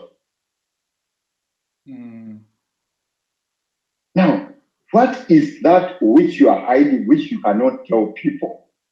Nti twagala tutandike approach yaffe egenda kuba bweti, tugenda kugaana okulayira. We are organizing a demonstration. This one is the leader of the organization so to me, abantu baffe be balina ekikyamu ng'abantu, because they are living in denial.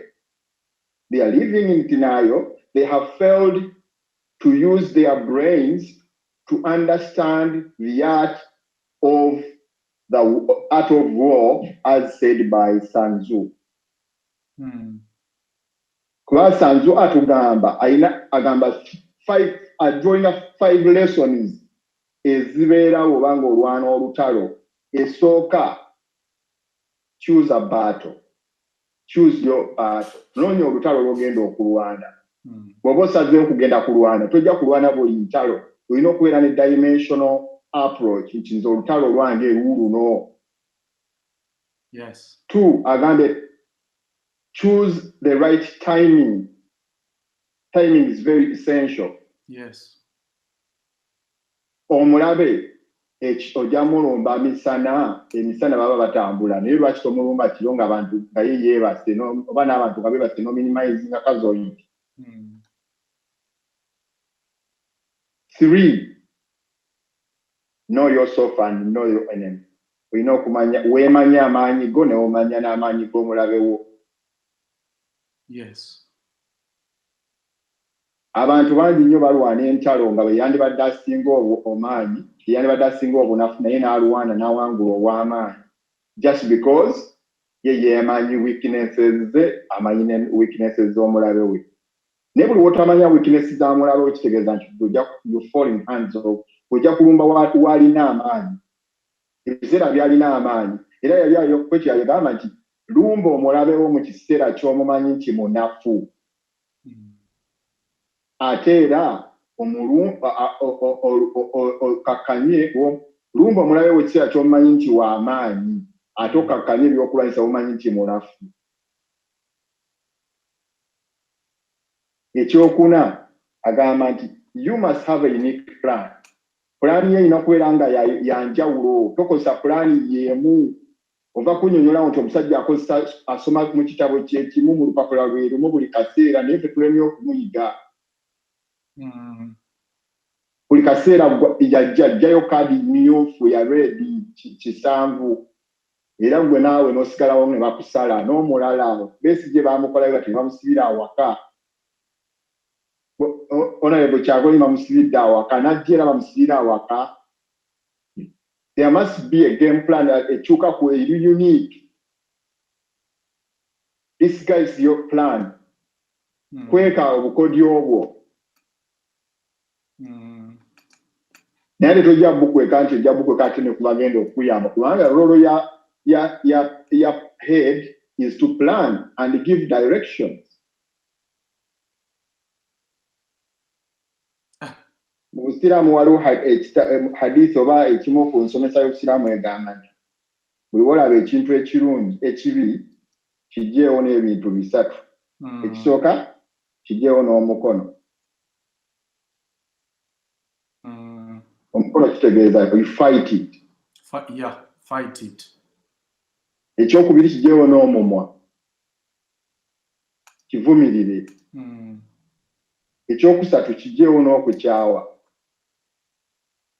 Kyawe kunjo oyo yantamaze sibeera waali kunjo ebigambo byayogera nsibiwuliriza naye we yali amaliza agamba nti ekyokukyawa kyekisinga obunafu mu kukkiriza mu ebyo ebisatu omuntu omunafu ennyo yakola ekyokukyawa oli amaanyi alina kukozesa biri ebibiri. So bannange ng'amaliriza ebigambo byange. Kiki kye tusaanya okukola? To me, ze nandirowoozezza nti tubeere b'amazima gye tuli. Let us be truthful to ourselves. Bwe waba nga tulinayo pulaani yonna for now up to 14th, then bakama baffe abali ku headquarters bandibadde coming up with one. There is need to occupy the space of media, like UNN has done, because now UNN can accommodate any kind of talk.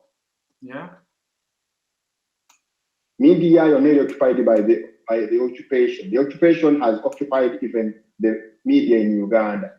But if we can have a media where there will be the exposure of the regime, then that will be the best. Two, there is need to organize ourselves as the secretariat. Listen to the people. Tell out Bobby Wine to the Western world and the public so that they know him. He's too much confined.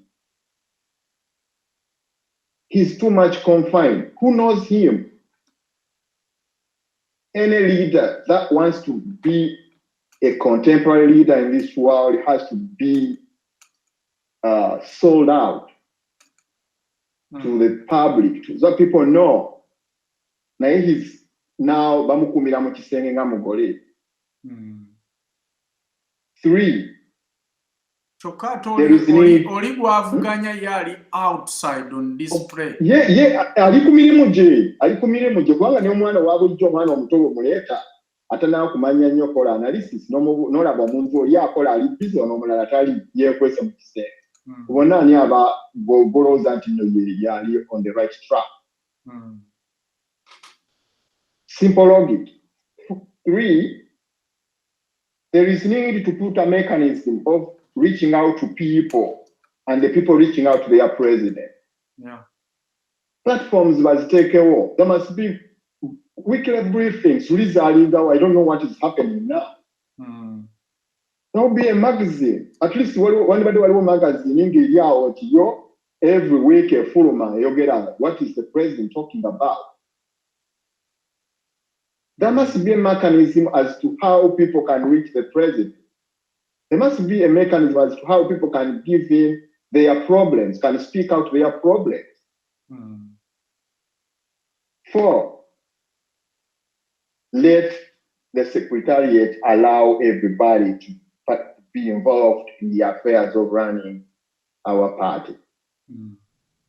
Shouldn't be confined to only a few people.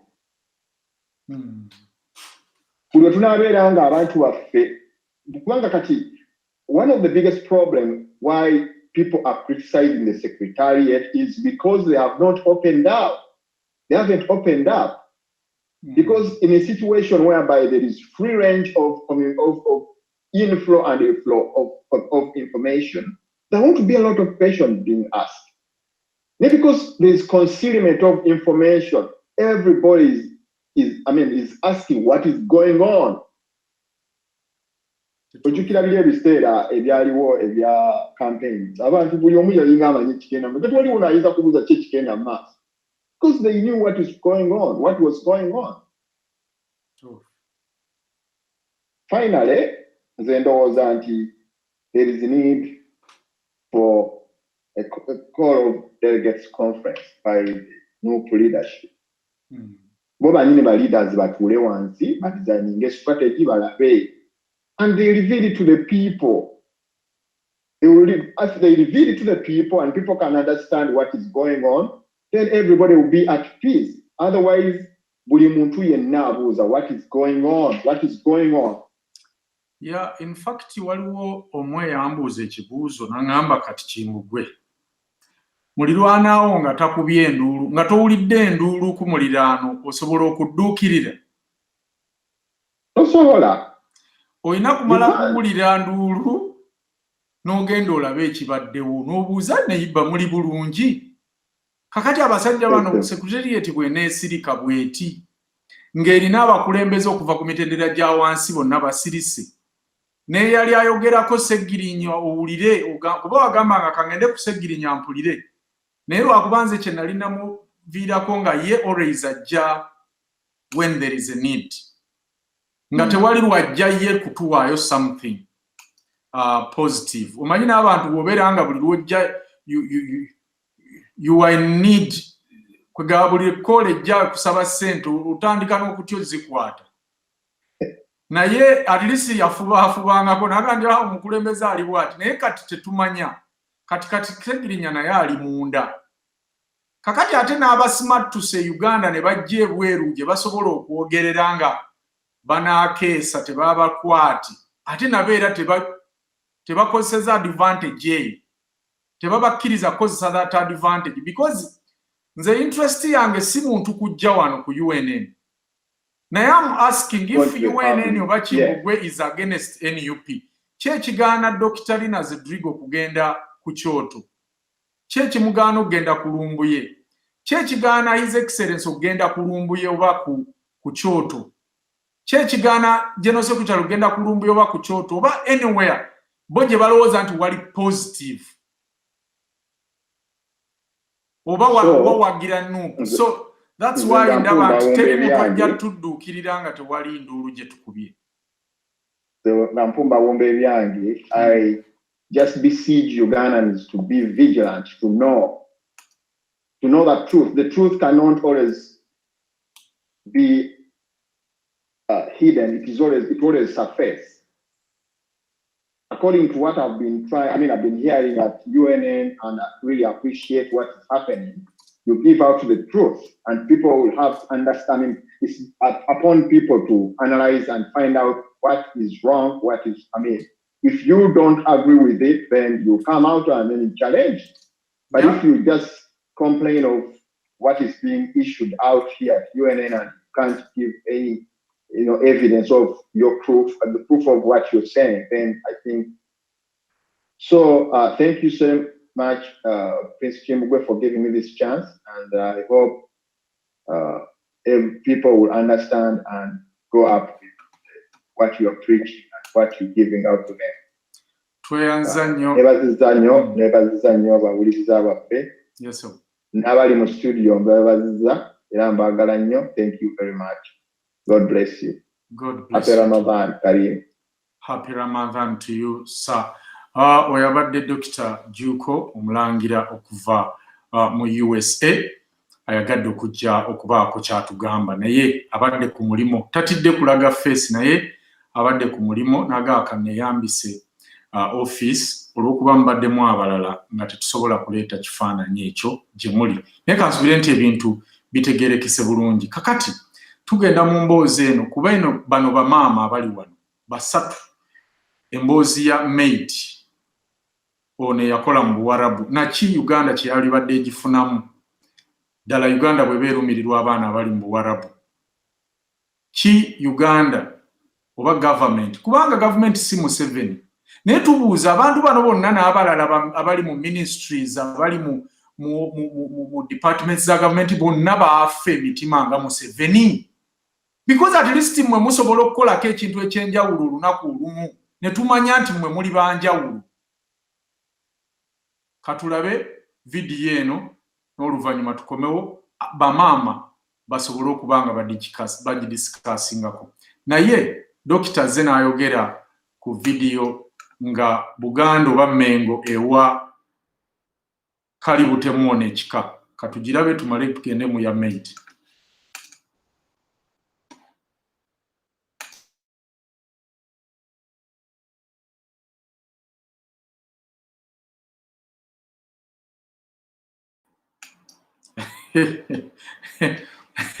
Video ya Kalibu Temwe eganye.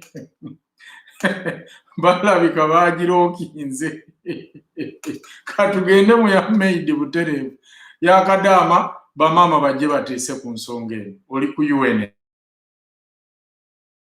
Okay. There, I got it. Okay. Got it, thank you. There it is. Hey guys, so today is gonna be an emotional day for us. We're saying goodbye to a family member who's been with us for 6 years. I'm not gonna cry, just so you know. I'm not. Yeah, and it's Sarah, and she's been with us for 6 years, being part of this family, being part of what makes this home so special. So we've got a little going away cake for her, and we have a big surprise for her at the end of this video. I don't want her to go. Abdullah's 8 years old, so they've built a relationship, like a connection together, Abdullah and Sarah, since he was 2 years old. So she's like a sister to all of us. And why she's going, I think that's something that you all wonder, is like she's going to get married, going to start her own family back home in Uganda. The day she's leaving is coming up very soon, so we want to have one day where it's just, telling us how much she means to us. Do you love Sarah? Uh-huh. We have something for you. We have something small for you. It's vanilla inside. We're gonna miss you, Sarah. It's Sarah's cake. You have to ask her first. Can I try this? Of course I do. We want to say from all of us that we love you so much, that we're gonna miss you so much. And we just want you to know that this is always gonna be your home, part of this family.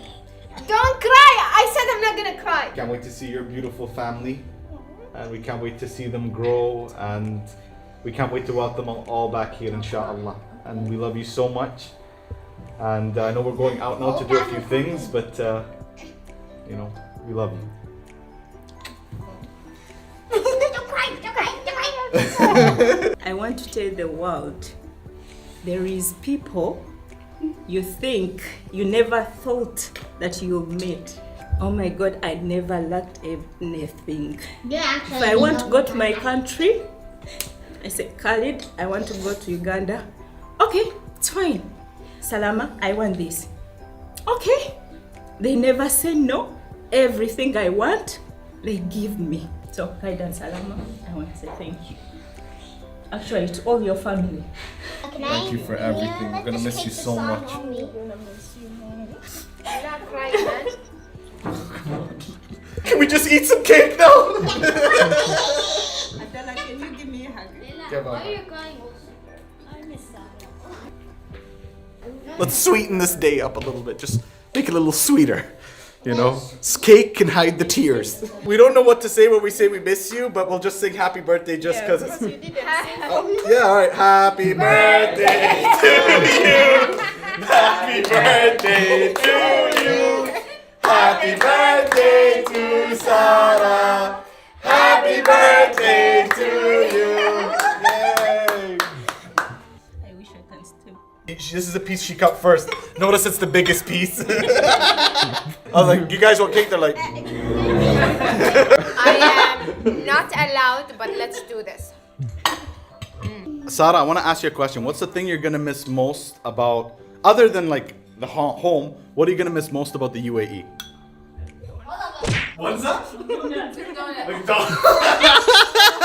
Sarah calls me every day, I think around every Thursday, 2:15 p.m. Hey Khalid, send money for McDonald's. Every time. We're planning on going to Uganda in January for Sarah's wedding.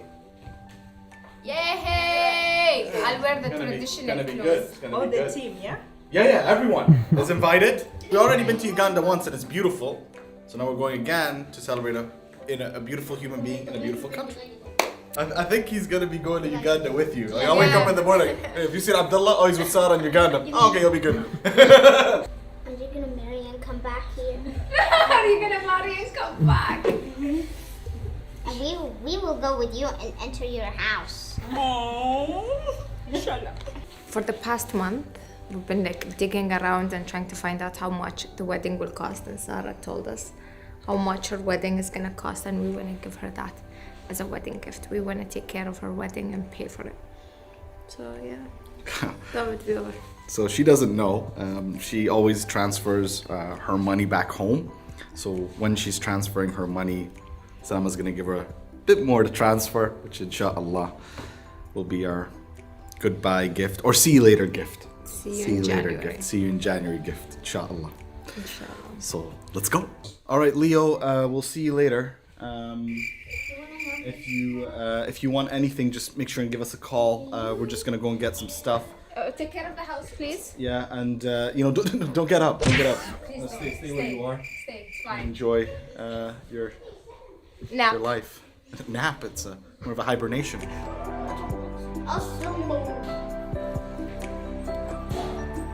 Right. As you can see, getting ready is a bit of a process, but we always get there in the end. All right, so we're going downtown now, run a few errands, and the big surprise. Let's go.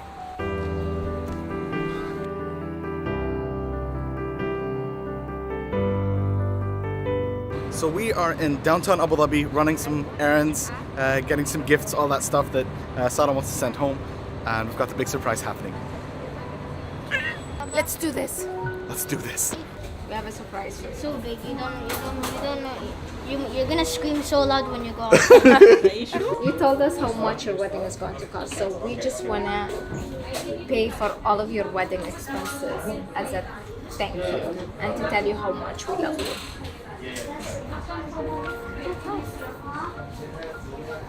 Abdullah saying thank you, Sarah.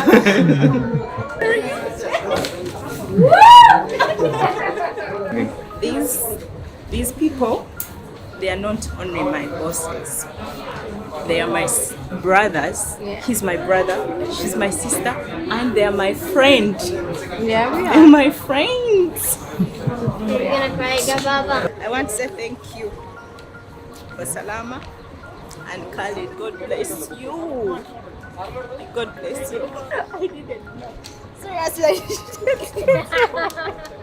She thought she's gonna give it to the counter. Oh, she didn't know the money was hers? See, that's the pure heart. She sees the money, she's like, okay. She didn't realize. That's for your wedding. That's yours. Now it's all coming together. That's your money. It's for your wedding.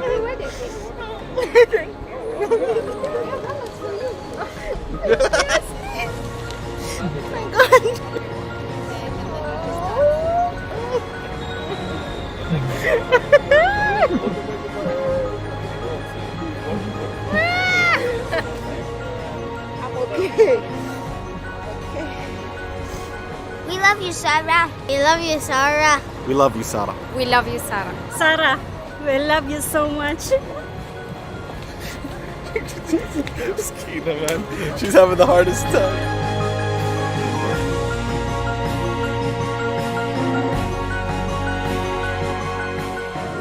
So there's a saying that says, family isn't always about the blood that connects us. It's about the people who welcome us into their lives and accept us and love us for who we are. And that is what Sarah did. She came into our home, she came into our lives and accepted us and loved us, and we'll never forget you. You will always, always be part of this family, and we're just gonna miss you so, so much. Man, one video is not enough. It should be a lifetime supply of videos just to say thank you and how much I love you and how much you mean everything to me. And we'll see you in about a month in Uganda. And it's gonna be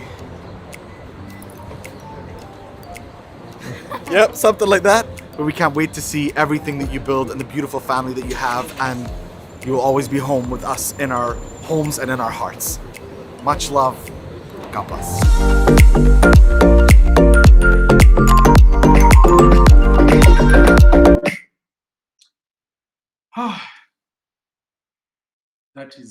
That was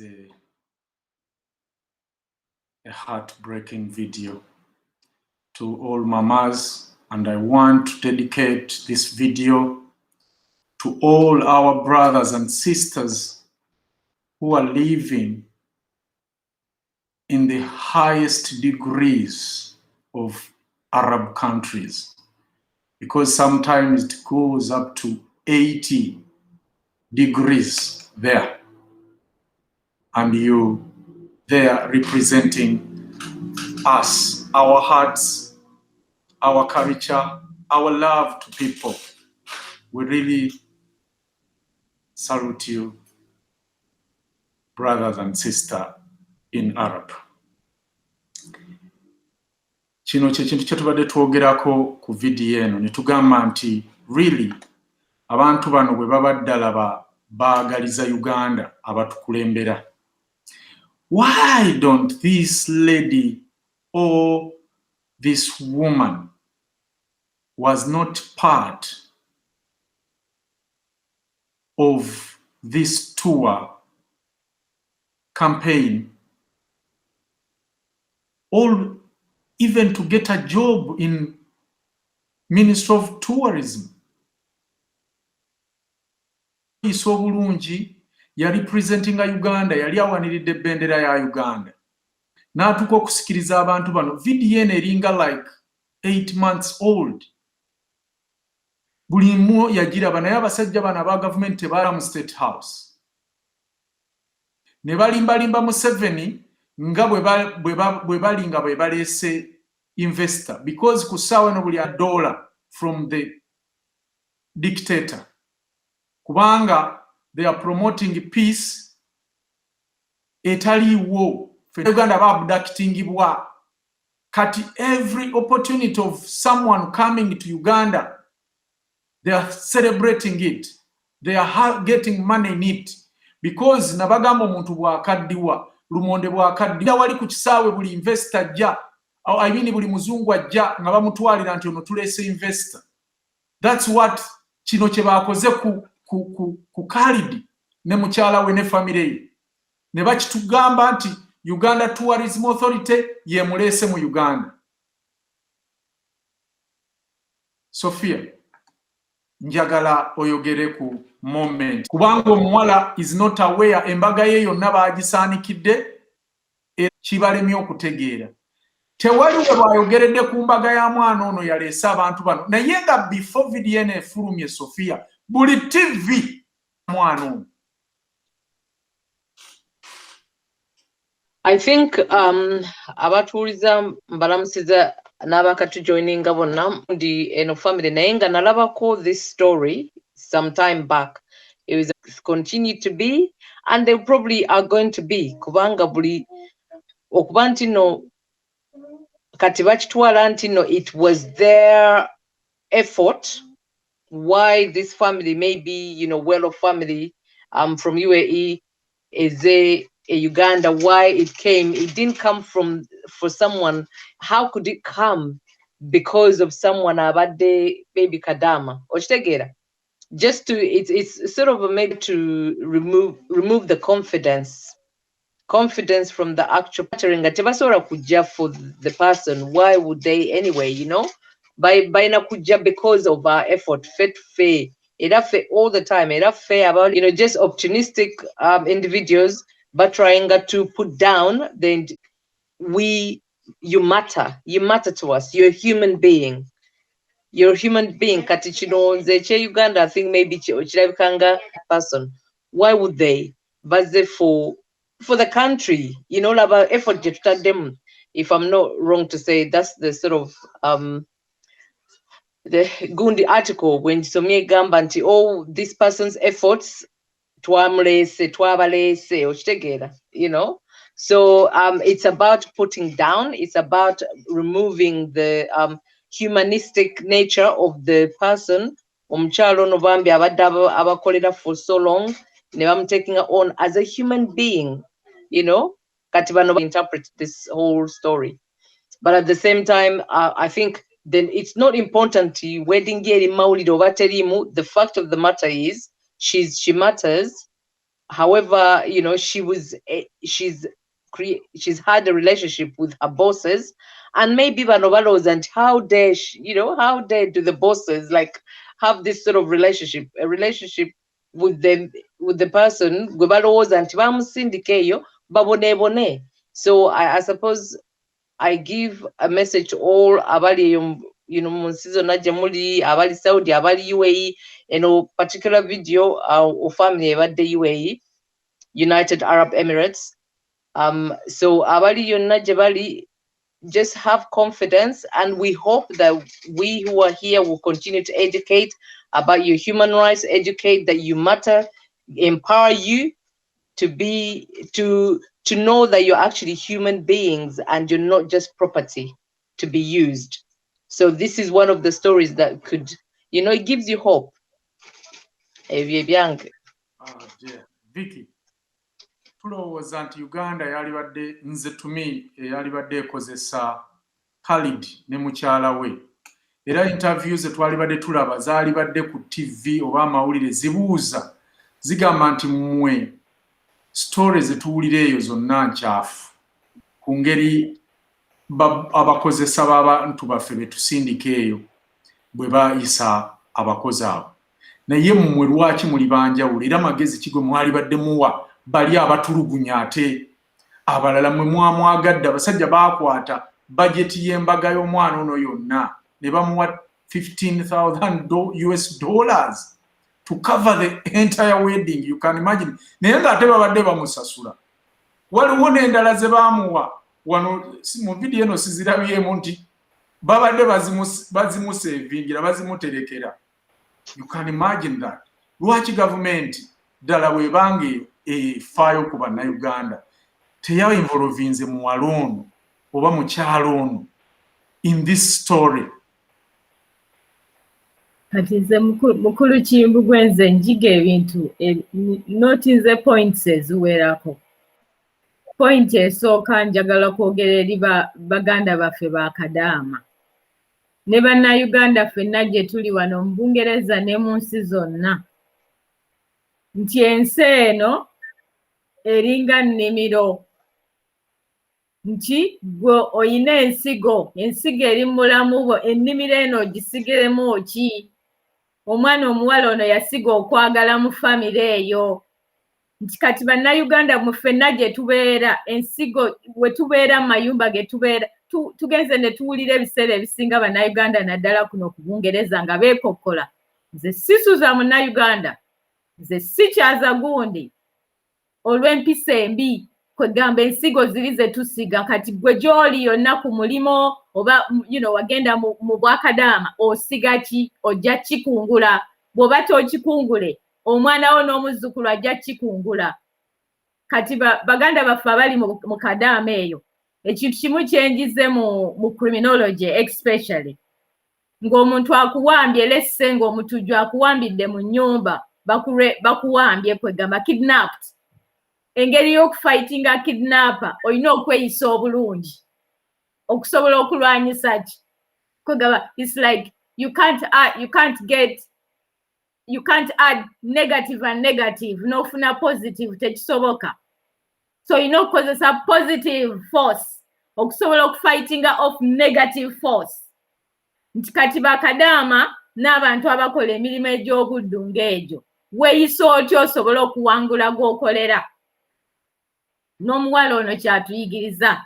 Ekirala kyenyinza okugamba, reference bannayuganda ffonna gye tuli tumanyi wano mu Bungereza ku mirimu gyonna batusaba reference, wawa ovudde bakebere weeyisa otya?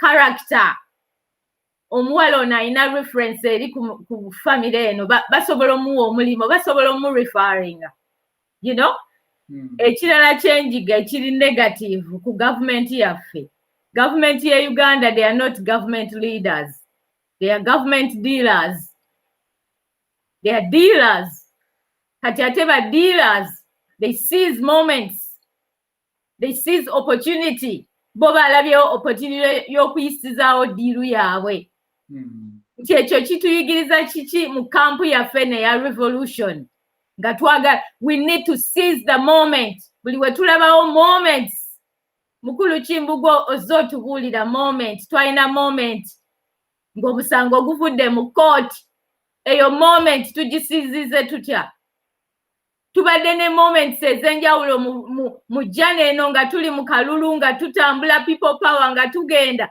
there have been key moments tuzisiizize tutya kati nze kyendaba kye tuyiga mu story ng'eno okujja mu kampu yaffe neya revolution tubeere n'abantu b'ab'amaaso abalaba opportunity ekyezzaawo kati for example okulayira kugenda kujja that is a key moment what have we got to seize what have we got to do to seize that moment n'ekirala nga mmaliriza mukulu Kimbugo oyogedde ku script the same script Museveni alina same script ne bakola nabo yeyo script gye bayigiddeko okukola ebintu okutulugunya okusizinga moment obutaagaliza you can imagine omuwala ono yandibadde afuna ekifo eyo tourism gye bagamba naye bano olw'okuba balina same script enyigiriza same script etaagaliza same script eyo kati bwe balaba moment nga bagisisinga okunyigiriza nze kyenjizeemu mukulu Kimbugo ekisebo n'abatuuliza mwenna bannange tuli mu kiseera kya kuyiga tutunuze amaaso gaffe buli woolaba moment gwe nga individual gisiizinze otya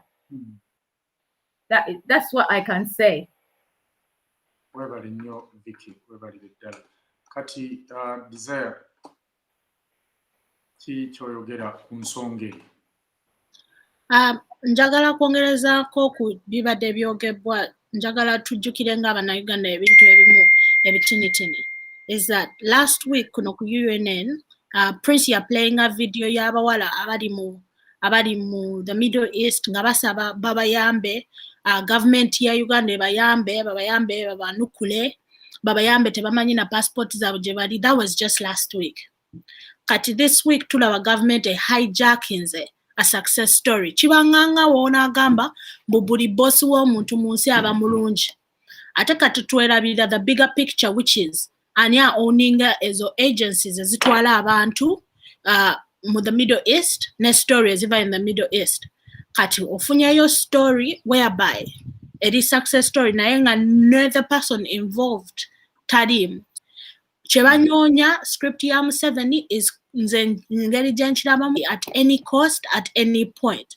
yaba anyoonya kimufuula legitimate ng'ate mwe mumanyi it's not legitimate at all kati katutunulire keesi y'ono mwana muwala aba tourism bakiwambye bagambye kyabwe but where is the legitimacy yennyini teriiwo ewaka e Uganda ng'ekintu kya tourism ekyo kyokka kyagiwa legitimacy so byebimu bino bye twesangamu ne tugamba mbutajja layira kyamuwadde ekyo legitimacy ekono okujja olowooza banyoonya ki banoonya ba investor Uganda mulina okulaga mbu batuza mu cycle y'emu batufudde bumese even mulabe mu buli ngeri gy'abanyoonya legitimacy buli kaseera abanyoonya kwe legitimizinga kuba omusajja abadde mubbi bukyanga yajja mu buyinza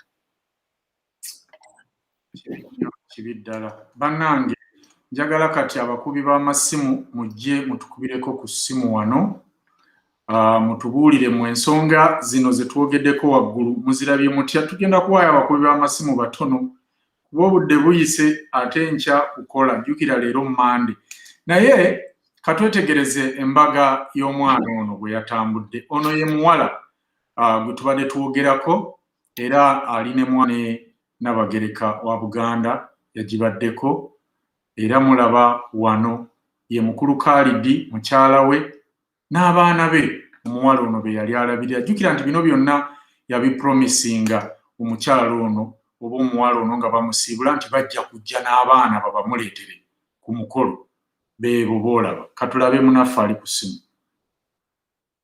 Hello? Yes, Prince Himpukwe. Yes, sir. Yendi muganda wa. Webali nnyo webali ddala. Kaali munnange. Balamusizza nnyo bagenyi baffe abalimu. Yes. Mu studio. Yes. UNN oye NUP oye. Yes, sir. Bannange nze ku lwange. Mbeera nnyo mu kilaasi era mbeera n'ekkalamu yange n'olupapula. Okay, yongerako ku ddoboozi. Mbeera nnyo mu kilaasi, mbeera n'olupapula n'ekitabo. Ng'omuntu eyeefaanaanyiriza omuhima. Naamwese mutya. Okay. Saagala kubeera munnayuganda eyeerabira eggulo. Nze ekigambo ekiva omuwalabu bennyambyeko okuyamba okuza Uganda n'okubayambako okubasitula waggulu. Nga nayambako n'okuliza omulambo okuva ewalabu. Abawalabu mbeekansa okubeera obubi. Kaakati nze kyendabye mu vidiyo eyo omwami oyo ayogera oluzungu lwe lwalabika is exposed. Yes. Senga ogeraageranya oluzungu lwe n'omukyala. Omukyala ali ekindi kinansi wawaka addeko wano oba mu USA. Abo abantu bwe batyo obasanga they are different. Okay. Naye nze ku lwange simanyi oba nina critical mind always kuba neggulo nakiza naye temwanfunye bulungi ngenda kulinda wiiki ejja zirimu muze mwami gombya ekibuzo kyange naye ene olwaleero nze ku lwange omwami oyo wanjawuloko okusinga naye njagala tuleme kwerabira abawala n'abaana abalenzi abafiiridde muwala bonna kati bakyafa muwalabu okupromotinga peaceful y'abaana baffe abali mu kubonaabonera ebuwarabu kubona omusajja ali expose eri abakozesa b'abaana bano abalala bebabonyaabonya bebawa obusente ogamba n'omuwa $7,000 naye ng'ate bw'aweerezeeka $5,000 ge gatuuka. Kale katukwerekereze muganda wange. Kale katulabe munaffe ate omulala abasindika message tosuka 30 seconds. Annange mujye baliko mwenna abala ekyo nammwe mukiveeko.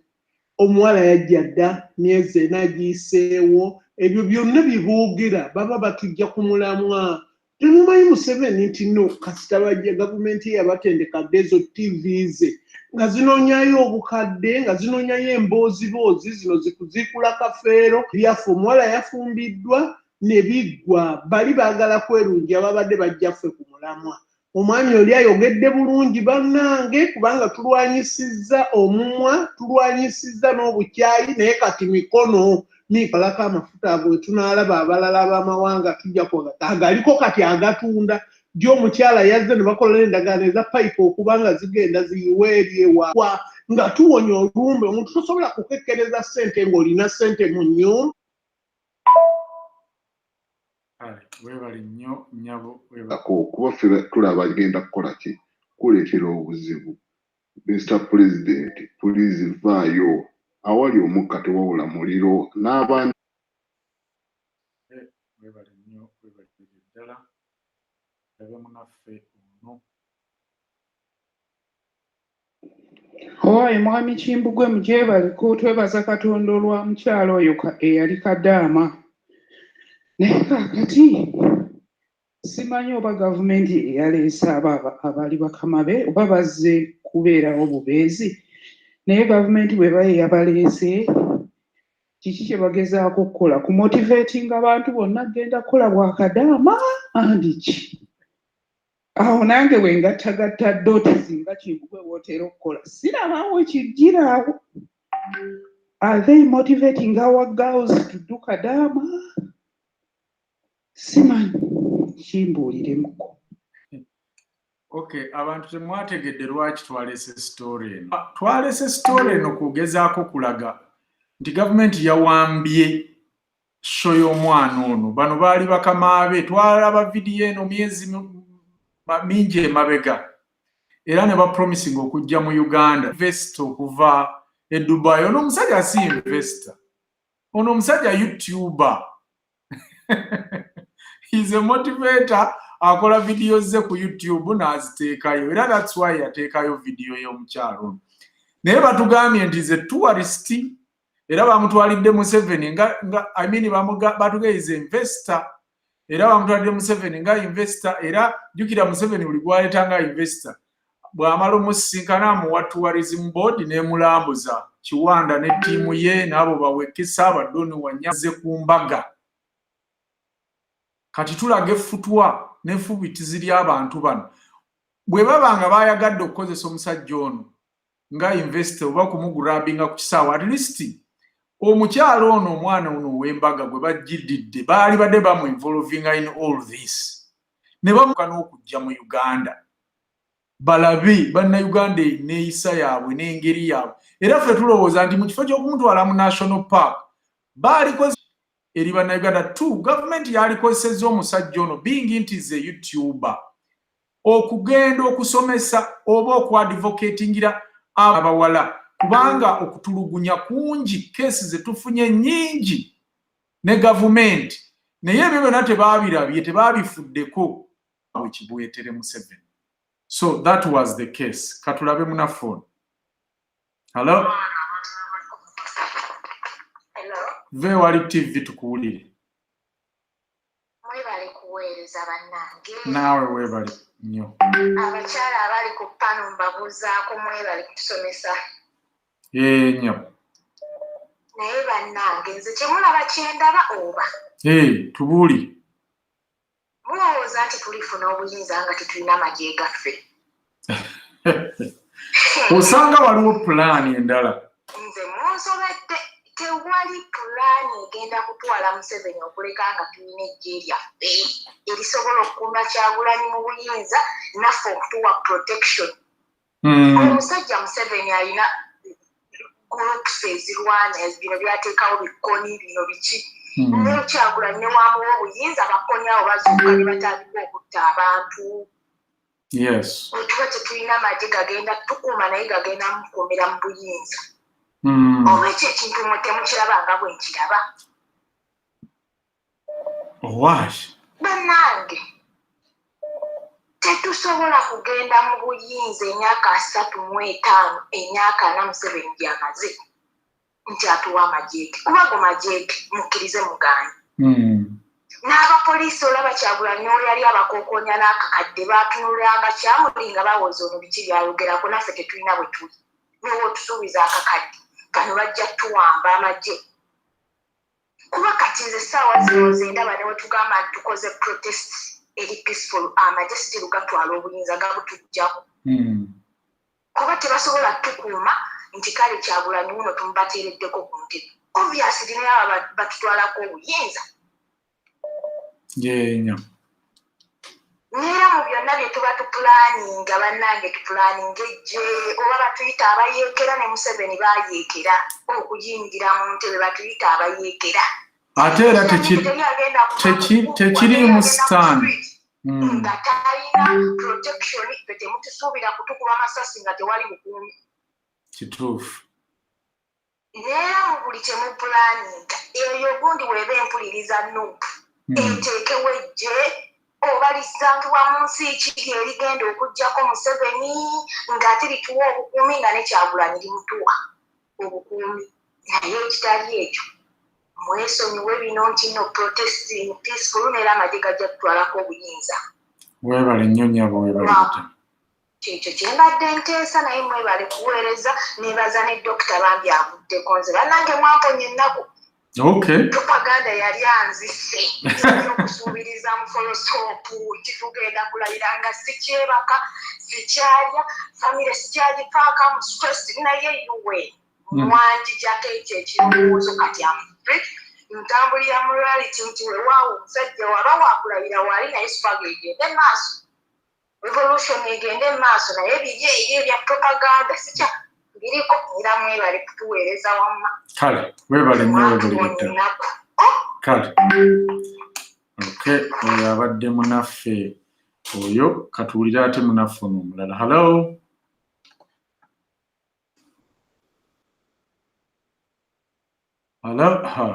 netiwaakayo tekutima wa bannange netiwaakayo erabika ekutima ye hello yenyabo naawe gyebali maama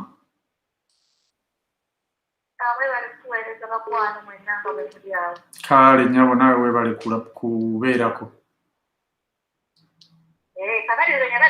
okwongereza ku nsonga yono muwala gwe yenyabo obaddeko ekibuzo ekyobuuziza nti lwaki tebamubuuliza ku bantu abawala kwagala engeri gye bayisamu abantu abaana ne tumuloopera kubanga ebibi bingi ebivayo kati bamubuuzizako ekibuzo bwekityo bwe baba tebamwetaginga nga yakatuka airport omuntu yakimubuuzizza kakati n'agamba nti fenna tukuzibwa onkuzibwa yanjawulo tewali asomesa abamu batusomesa ewaka okuyisa abantu obulungi ate abalala babasomesa ewaka okuyisa abantu obubi n'agamba naye ye bwatyo yefanire yesibe yamutraininga okubeera nti ayisa abantu obubi kakati ekyo ekiko ekikonyeeko kati nekirala kyebamubuuzizza nti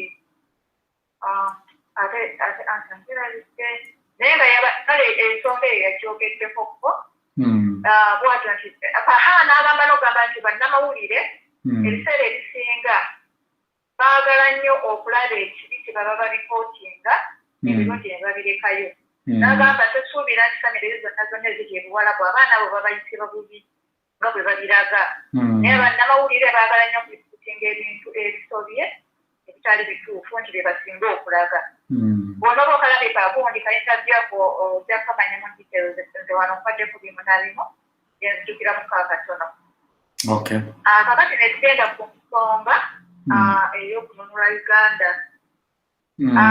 kwegamba twebanze nga sinze mmwe ekintu ekyokugamba nti bannayuganda bagenda kwekalakaasa kijje Museveni mu ntebe oba ne regimu ye mu ntebe ono ze mbadde nsaba nze mba kuba mmwe eyo solution ene Kristina gyeko kubanga ekituufu kiri nti tekigenda kukola oba eri peaceful oba nedda tekigenda kukola Museveni n'amala ava ku ntebe kubanga abantu beekalakaasizza either peacefully oba not peacefully n'avaako then tujja kuba tutegeeza nti bannayuganda tubadde tuwayiriza bulijjo omusajja oyo nti mubi dictator mutemu gundi blame ejja kudda kufe okubeera abantu abasazi b'ebigambo okutuukaawo nti tubadde tumusalako ebigambo nti musajja mubi ng'asobola n'okuva ku ntebe ng'abantu bakoze just demonstration moreover it is peaceful to be eyo solution yo teriiwo twandibadde n'okugyerabira tugyerabira okweza emyaka gy'amaze mu buyinza n'abeera okwo n'ogamba ate era n'ekirala waliwo abagamba ensi egula mirambo naye ffenna twali tufiiriddwa ku bantu baffe omulambo gwali gukoze eki olumu ngenda nempa example nafunako omukisa n'embeerako mu kyalo nendaba enkoko ng'emaamidde erina obwana bwayo obuto ako akasolo akajja ne kali obukoko enkoko nerwana neprotecting obwana bwayo nebubika nekola ki naye enkoko nebangi olumu akasolo nebugirya naye ku nkoko ezo obukoko buno obwaliibwa ne butakula n'enkoko zino ezasezingibwa ne zikula nkoko kizootunda n'ofunamu sente nkoko ki ezikusinga okugasa ku ebyo bwe baali ezaafanga nto oba ezaakula ne zirako tezigasa kati tukole tutya maama abantu bagasa ensi nga balamu so singa bafu era olwaleero neyo example omu zetuwandi nga ab'egindi baafa abaafa abo si be baanunula ensi abaafa obwabwe bwakomaawo rest in peace abalina okwongezayo ekintu okukiteekawo kirina okutuuka abalamu be baakikola so nze nkubizaamu abantu nti buli omu akuuma obulamu bwe mu ngeri yonna esoboka tubeere nga tolumba kintu kyomanyi nti kigenda kujjako obulamu bwo naye maama abaana babajja mu mayumba ekyamayumba kyo tekirina kyekikola naye bino betugamba nti abantu oba muyiwe kakati ffe tutuulaawo tumulinde mu mayumba ajja atusikemu wekuumire mu nnyumba yo nga wetugamba enkoko eno akantu ako bwe kaba kazise okulya enkoko ekuuma abaana baayo olumu ne bagisinza kusinza maanyi ne babatwala kakati tufukamire ku mavivi tusabe Museveni aveeko tuoba tulinde paka lwalivaako kakati okola daboloti nti ogenda kwekalakaasa bakutte ng'ate tagenze kakati tukole ki kubanga tewali garanti nti abantu banagenda ku siiti omusajja ajja kuvaamu kati otuwa magezi ki maama amagezi agange gembawo galiwo gati nti omuntu ebintu tugenda kubikola naye nga tugenda kubikola maybe in the most smart way tulabe bantu ki tulabe engeri gye tuyinza okutulwana olutalo buno ng'ate tuli safe kubanga buli munnayuganda olwaleero kumwetaaga tuyinza kuba tutya safe so tugenda kikola bwe tutya nti tukkirize nti kale tuli bakawadzi tukkirize nti tutya naye ate tetutya waliyo real state eno si just fear naye waliwo real danger tubeere ng'abantu abagaba ziza kwembasse balina security balina buli kimu naye obasanga bazigaba beebitiridde mu bugunjeeti kiki kye bagezaako okulaga naye wali ogenzeko okwembasse teriko security buli kimu naye abantu babeera mu butikisa nga bakoze eki bakuuma bulamu bwabwe kubanga ekitajja kutta era bajja kuteekawo omuntu omulala era viza bongera ozigala akati naffe tumanyeeko wowe tuyinza okugenda okukola ekintu kino ate tewali kuyiwa musaayi namba emu esooka ffennyini tulina okubeera nti oba kale abantu ngamu abaliko ebweru oba biki ne tumanye bitongole ki bye tulina okugendako tuyinza okugenda ku UN ne twekalakasa ng'ate tewali akubiddwa ssafe ekizampe ekintu ekyo abantu ne beekolamu omulimu tebagamba nti omanyi nti ye sente zetwandiwadde Uganda okugamba mbunowo tukola struggle eterina gyetambula katwekolemu omulimu ne batufunayo abacupa baffe 100 buli nsi America nebaobana 100 UK 100 ensi South Africa 100 nebagamba nti bano bagenda kulumba UN buli lunaku nga beekalakaasa buli lunaku abazungu bajja kusendewo bye bagambe nti abantu bali ku buzibu atufune bwe tuyamba ate era ne bwe bati batuyambye nga tewali akuddeyo ngo akubiddwa nga attiddwa abantu tulina okuteeka ku pressure abantu abatuufu abazungu tebajja kuvaayo bagambe ekitwalayo ebifaananyi katugee tuzimbe Uganda kiringa kutwala musango mu kkooti maama wunzika nnyabo tuwe ne ku balala omukisa bambi yes nze bena yendaba yange kubanga nabino ebintu bye tugamba nebanafa kkooti ezikola tezikola ate era nekirala batera nnyo okugamba nti businga bufu ate era nekirala omuntu ayinza okukola ekintu ekiri obvious kkooti negamba nti leeta evidence wali mujulizi kati nze nokugoberera wano ebintu byeno omusajja gwe bata omumerika Freud kino kyandibadde obvious nti n'omulamuzi teyeetaaga na bujulizi kusala musango naye mbiraba ku TV wano nga bagamba nti bakyanoonya obujulizi obukakasa nti ddala omusajja oyo eyamutta ali guilty kale tukola ekintu kino mu ngeri endala nga tewali kuwamusayo buyise bumala weebale nnyo nyabo weebalire ddala weebalire ddala nyabo okay katulabe munaffe omulala live wayu mugamba mutya show zonna nziraba lwakuba mbadde bize mukyalo ku mulimu mbadde gyanfune live nga muli ku live nyina yengenda okuleeta okitegeera naye tusiima nnyo shoyo tusiimye buli kimu especially mukyalo oyo mukyalo oyo Elizabeth. Sebo bane bwe muba muwogera mubeere serious ate tufuna abantu nga balaba show ate oluusi nkadde. Halo mukulu Kimbugwe nkulamusizza wamu ne baviewers mwenna.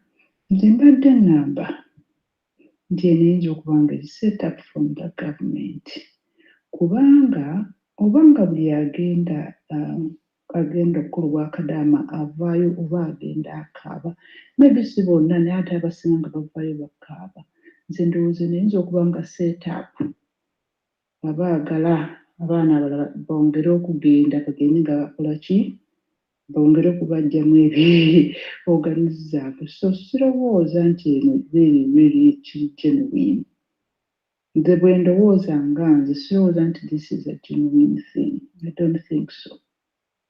Kale katulabe munaffe ono.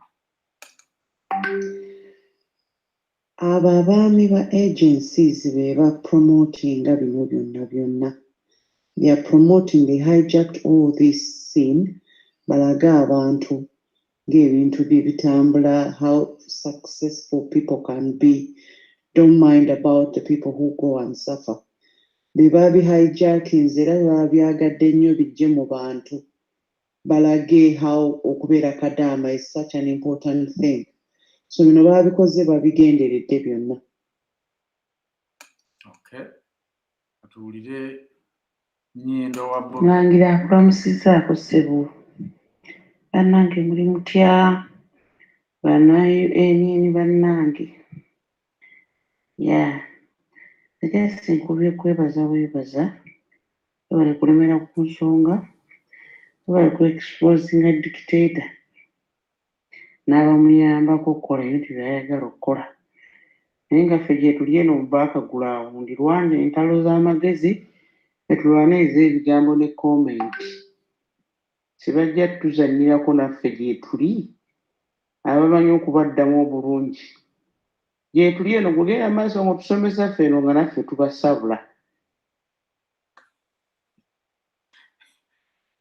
Naye effujjo ly'omwana wa maama. Effujjo ng'olina lingi. Mmwe muli eyo nze mbeera eno kwega mubasobola.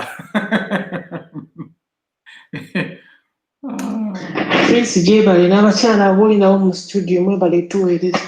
Kati nze Prince ensonga yange yiino. Kwegamba bannayuganda basazeewo batuwalanye ffenna abalaba Kimbugwe live batukyaye batadde ebbali tetukyalina amakulu. Olubereberye twalina amakulu principal waffe yatuwanga updates ng'ayogera naffe ng'abantu principal yatwekweka tetukyamanya kikiriwo. Tulinga abali mu byaffe tulinga abali ku byaffe batandisa netujjako abantu tebalina kujja ku sharinga wano naffe. Baleka abantu kati nga Madamu Lina Zedriga bamulese najja n'ayogera kati Kimbugwe ye n'akyusa message. Awo ne tumanya nti Kimbugwe munyampi anti bagamba oli munyampi. Bandibadde bamuleka najja n'ayogera kati gwe n'okyusa message gy'ataddewo oba n'etagenda viral ne tumanya nti oli munyampi. Baleke bannange principal yatugambye buli omu alwanire waali. Yambala t-shirt kubisa ekipande ekitimbe ku nnyumba kitimbe ku mmotoka ne Kimbugwe ataddewo page oba ye munyampi kati ffe tujje tutambulize amawulire gaffe ku gundi ye ku TV ye gatunde tulabe gatuyambe gatambule gatunde oba munyampi abeere eyo ne munyampi we naffe tweyambise page ye tufune kitwagala. Bannayuganda mutulumya bannange abantu baffe bafudde bannyinaffe bafudde mikwano gyaffe abasajja baffe nga nakati bakyawamba abaana principal. Munnange byebyo bannange byebyo katuwulire ate munnaffe omulala. Mr. Kimbugwe bali kuweereza ensonga yali erabikirawo ng'ezo kiwanda azibidde kuyo omuwala waffe omuwalabu. Naye n'ekirala bano abasukama baffe abanuuku baleme ate kulwanyisa bajje batunnyonnyole kituufu tewali kigenda mu maaso. Omusajja mwakitegedde bannange mulinda kalulu kalala temwatekedde musajja kyayagala. Anyway mwakitegeera dda. twali tumanyi wagenda bawo revolution abantu beegugumu naye kati mwakitegedde kimwa omusajja kyayagala kimugaa temukimanyi kyetuba tukola mukimanyi mwenna mwebuzaabuza kwogera tetumala mubeere bulungi. Kale munnange naawe beera bulungi katulabe munaffe ono tunaatera okumaliriza naye tulinawo abantu wano betukyagala kuleka ate bambi batukaabirire naye batono nnyo nga 3-2 tubeere nga ate tumaliriza puroguraamu yaffe. Katulabe ono munaffe mukulu Kimbugwe bali kuweereza omanyi ekiri eno munnange omanyi mbadde ntambula eyo mba booda ne bamakanika nga bali mugamba omwana Kimbugwe yatubuusizza omwana Kimbugwe bannange tuli muwaaki ekiri eno ababooda banyumya ku ggwe ojjukira information ezaabeeranga ku mmotoka olina kugamba nti emmotoka yakubye mission simanyi emmotoka etambula mayiro mmeka simanya biki kati Kimbugwe yali ku mimwa gy'ababooda bayinza okunyumiza nti waayi omwana Kimbugwe okimanyi yatubuusizza omwana Kimbugwe omanyi yatubuusizza kati ku nsonga y'omwana oyo Kadaama Saudi waliyo amateeka agafuga bakadaama kansooke nsindike audio kati bannayuganda kye batamanyi bagenda Saudi Arabia ne mu Qatar Doha eyo yonna ezo ensi zirimu amateeka agafuga abaddu omuddu abanga kisolo okitegeera amateeka gali aga sharia law era omuntu okutwala omuntu Saudi Arabia aba akoze ensobi ekyasimbidde ddala nti agenze kukola nga Kadaama eri abamuddu nga balinga gwe baguza obuguzi ne bwamusala ne bamusala ne bamutta eri Saudi Arabia omuvubuka omusajja omukulu ow'emyaka 4 ayinza okujja n'ayenda ku mwana ow'e Uganda wano n'amala omusobyako oba kati amateeka ga sharia eri galamula nti omuntu gwe bakwatidde mu bwenzi bamutema ku nsingo ono omukazi n'ava eri oba maama w'omuvubuka n'atta omuwala n'agamba oyo omuwala abadde aleepinga bebi wange naye omusajja gwe bagamba gwe baleepinga wa myaka 4 n'olwekyo bannayuganda basaanidde okimanya nti eri amateeka g'obuddu gakyakola ate amateeka ga sharia gakola nnyo ku muntu ali atali nzaalwa yeeyo okitegeera bannayuganda kati bagende e Saudi Arabia nga tebategeera ffe twasomerayo dde ebyo tubimanyi. Kale salaamu aleikum Ramadhan Karim. Kale katuwulize ku bantu wano batono tugende. Mulangira Kimbugwe nkulamusizza n'abakyala bali mu studio bannange. Timu Kadaama gye tulina Saudi Arabia alhamdulillah Ramadan etuuse bakadaama mwenna big up wano ewali okukola wano ewali okulya n'okukomba essuwaani naye ng'ekyo nga kitadde ku mabbali anyway following yaffe egenda kukendera muko mwami Kimbugwe tokitya kubanga emirimu gya kututta nga bulijjo naye bannange iffe baneenuuku eveeyo etunnyonnyole kiki ekigenda mu maaso omusajja n'alayira tugenda kukola kibane batangaaze batubuulire ekiddako naye bannange emitima egyaffe egyakaluba tuli bakoowu ate nabo beewummuzeeko abeesibye Kadaama beewummuzeeko okuweteeka mu butaala ffe twakoowa bannange mbeere bulungi Kadaama omugezi Mase Saudi Arabia bannange. Mase. Mr. Kimbugwe baagala kulaga nti Uganda waliyo emirembe era buli kintu kiri mmomo era ensi yatambula dda twakulaakulana n'abantu baalonda byaggwa ate tubalabye mukyala w'e Tanzania yenna ali very comfortable nina atalowooza na kulowooza lwaki Museveni teyagenda kuziika oli bwe yaddira mu bigere omuweeyo emyaka 3 mujja kulaba oba n'amalako naye ekisanja kye mpozi ekyage kya myaka 4 kijja kuba ebiri ojja kuba olabye abo tebamanyi Museveni kyeki era ye tategeerekeka Museveni tategeerekeka naye atulabe munaffe ono n'oluvannyuma tubeere nga tusembayo n'omuchina. Alo sebo. Nange sebo. Anaye wadde munkoleze bwe badde njagala kwogerako ku nsonga ya desire awo. Naye kandiyise mu bwangu kubanga obudde bugenze. Ekisooka kansooke njogere ku nsonga nange ey'Abawarabu abo.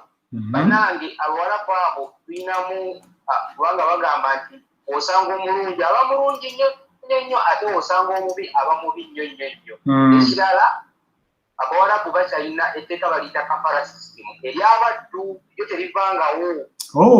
Kyobola abaana bonna ababonaabona era gavumenti ekimanyi nti abaana ebibatuuze egenda kukola buddu.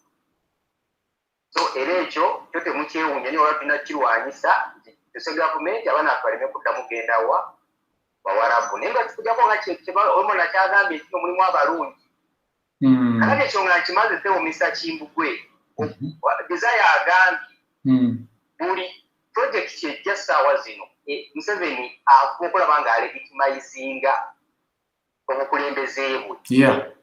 Kakati ffe abalwanyisa Museveni tutuula butuuzi amawulire gamutunda pulezidenti waffe tetumulabako bakwajazira oba ku BBC tetukyamulaba ate tetuteekawo wadde kantu konna ku ground oba kwekyanga oba kwekalakasa okusabotaginga legitimasi eyo.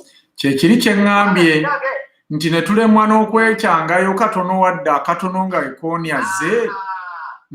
Ekooni bwe singa yajja NUP n'etegeka secretariat n'etegekayo abavubuka baatoyinza kufuna amatina ba MP 50. Naye nga buli MP president ne wabagamba buli MP aleeteyo abavubuka 10 basobola okubaleeta abaana basolida gye be baana 5. Baana 5. Buli kansala ne bamugamba aleeteyo abaana 20. Ukampala tulina bakansala almost 40. Ne tuteekawo akantu oba ne tuziba oluguudo kugamba ne tukafuna bungi abamuwulire gaffe nga buli investor ajja tuteekawo sabotage kugamba naffe kugamba tukola gundi counter attack.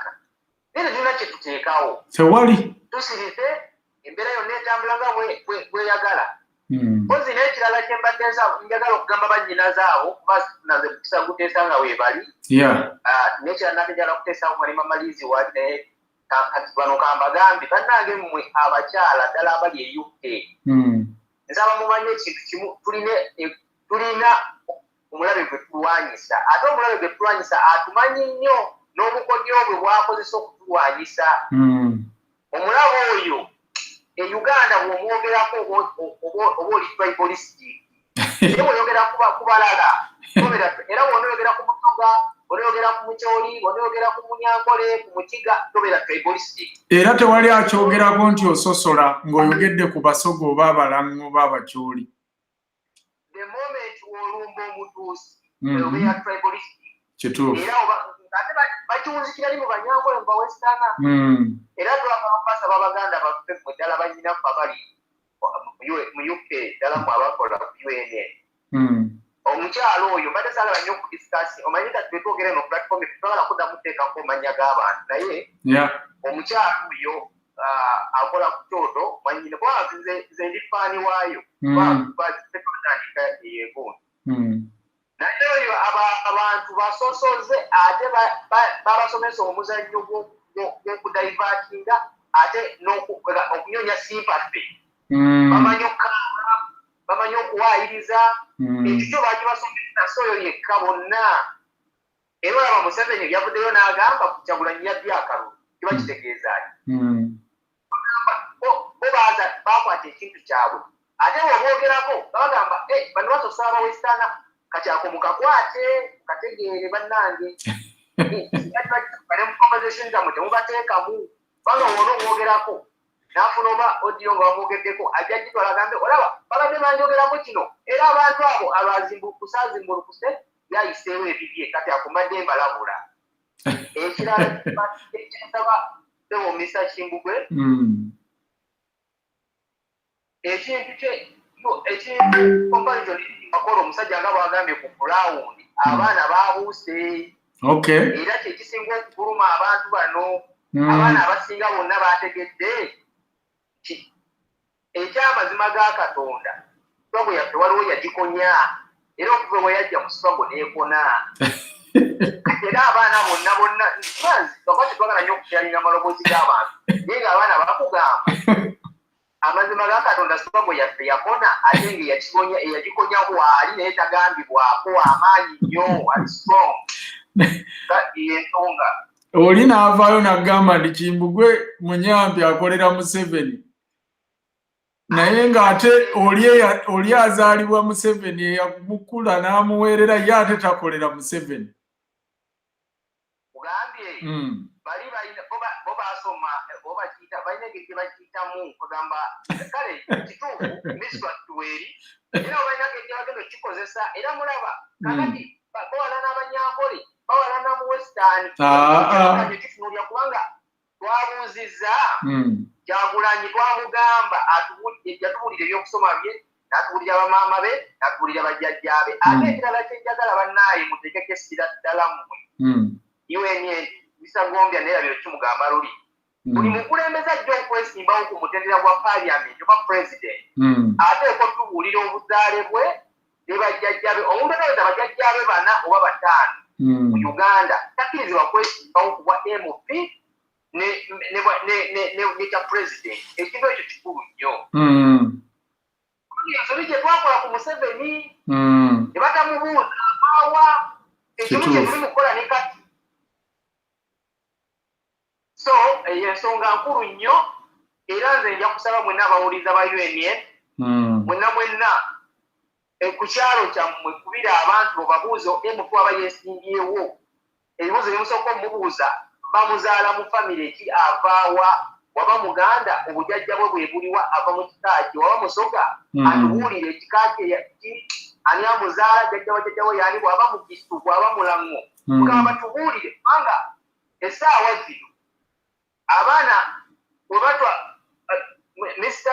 waliwo programu gye nalabye nga bagamba nti Museveni what is doing programu ye eri total destruction of Uganda aleete bridge endala ey'abantu batwale eggwanga batwale business tetubere battu nga mulimu Abanakenya Abasudani Abanyarwanda abataawe famire ye buzibu kati ffe tuganje kitegeera waliwo eyo sayigize eggulu waliwo chairman omu Munakenya nenga ye chairman w'ekyalo noku boda sayigize obaze Busia waliwo akaalo nenga chairman w'omu Munakenya si Munauganda nenga ye chairman eyalondebwa ayina ne stamp ya Uganda nenga Munakenya so nsonyiwa apanvuyizaamu naye mbadde nkugamba kali akantu ke twayogedde okumanya abantu abatukulembera bavaawa bava ludda wa baani ababazaala neyanziza neyanze ng'ensonyiwa okuwanvuwa weebale nnyo weebalire ddala ssebo era tugenda kufuna omukubi waffe agenda okuba nga aggalawo olunaku lwaffe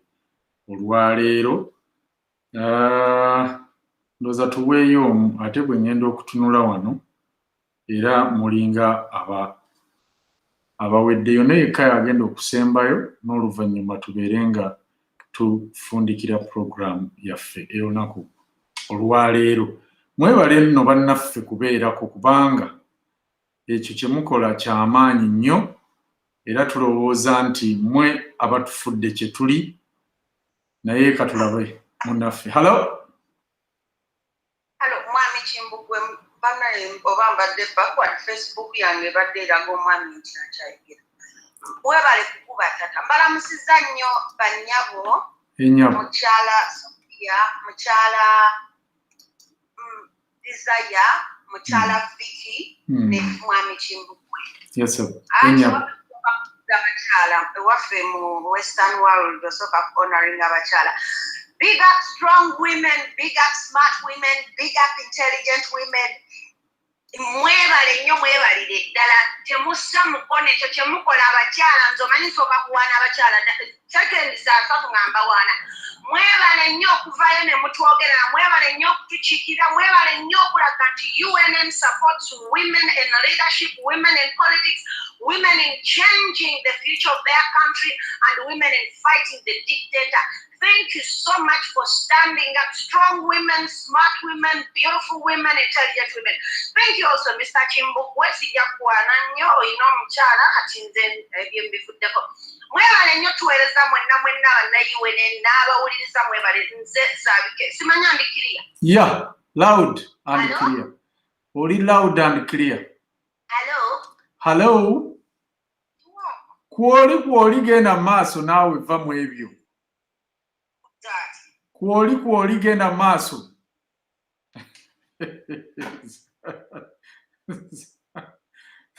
Ani amugambye netaliiko bannange?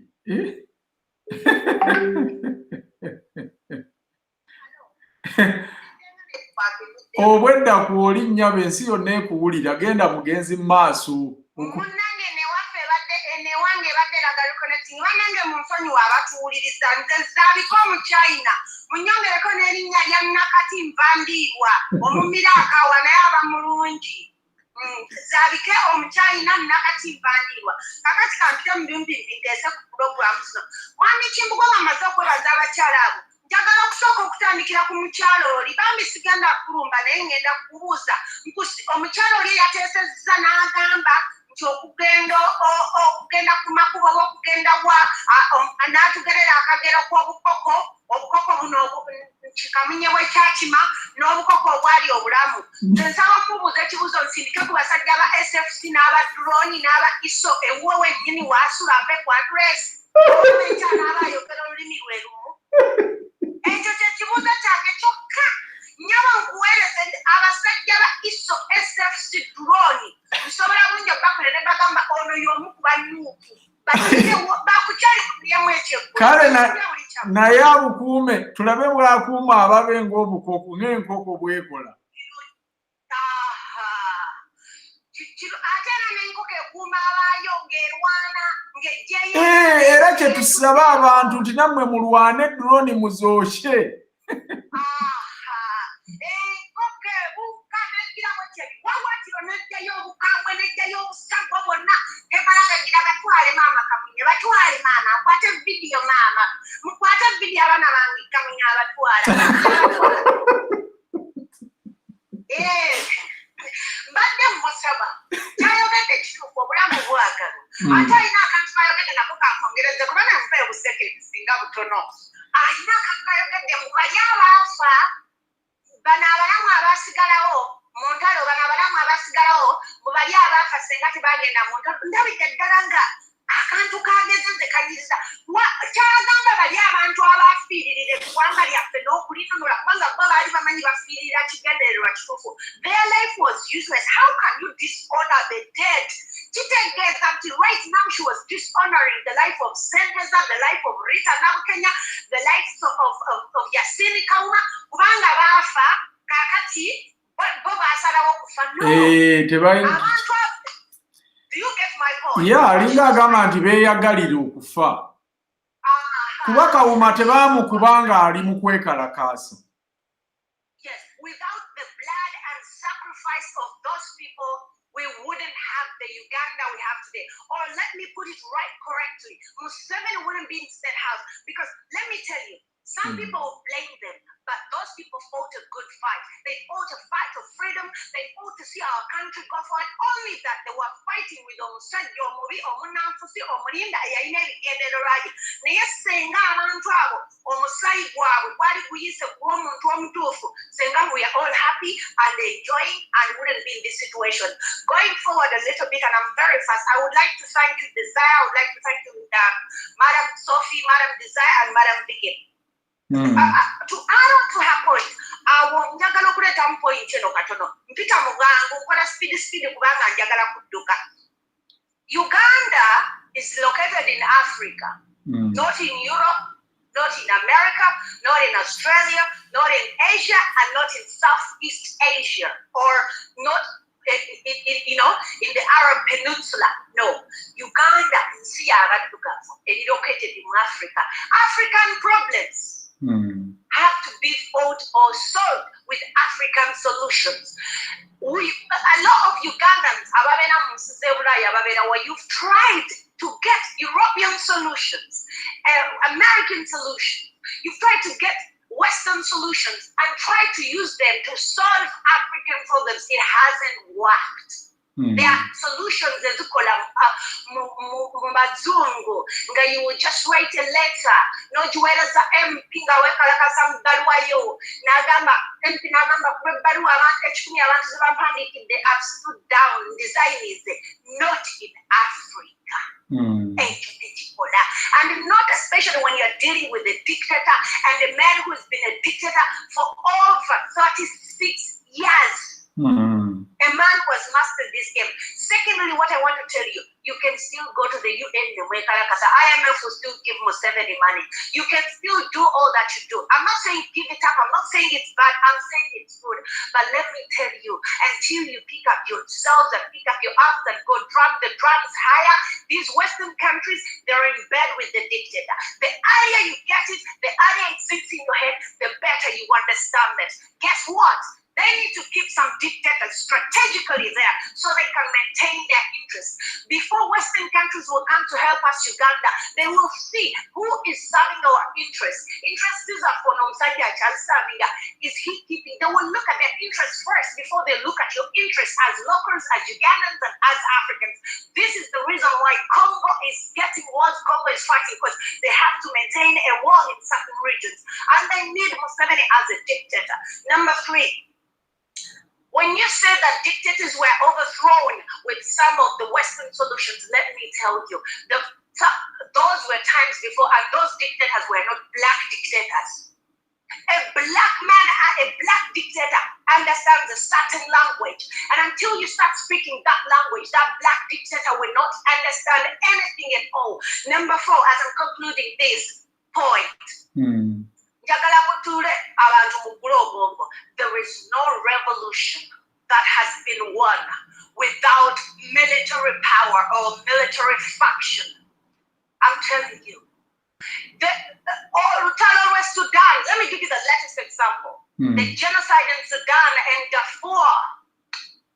There had to be millions massacred for the international community to come out and stop the genocide and put sanctions on Sudan to stop selling armed weapons and military weapons to Sudan. The international community again that you can still go and demonstrate and go home and eat food and business as usual. No. These people know one thing. Once we don't see black crime, we cannot help.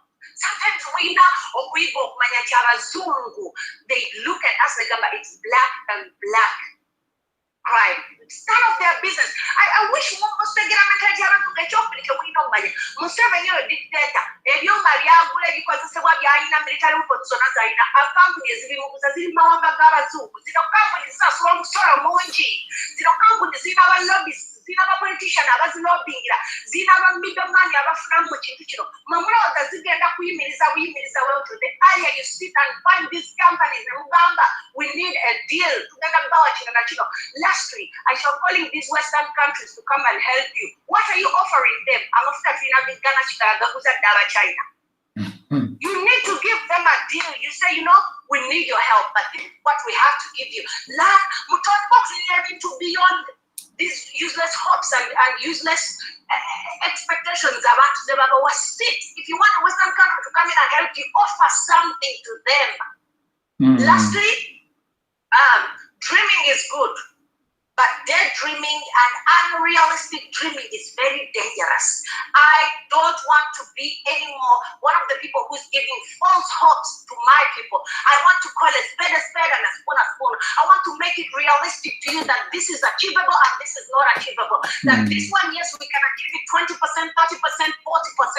But how about telling you that it's gonna end and it's not gonna end?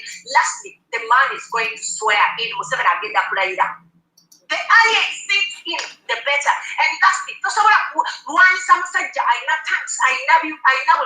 When you have nothing, words don't change a war, don't change a situation unless it's in the Western countries. And there is a gap between us as Africa and the Western countries. Don't expect solutions that work in Western countries to immediately work in Uganda. We have a long way to go. And they started where we are now. The earlier we open our eyes, the better. As I'm winding up, let me talk about Museveni. Mrs. Desire or Miss Desire, you talked about Museveni, he's legitimizing his stolen election or his whatever. The truth is, or you get Museveni to get a call to come back, that is cleaning up his image before in the international community, to get Khalid and Salama to come together, he's doing this.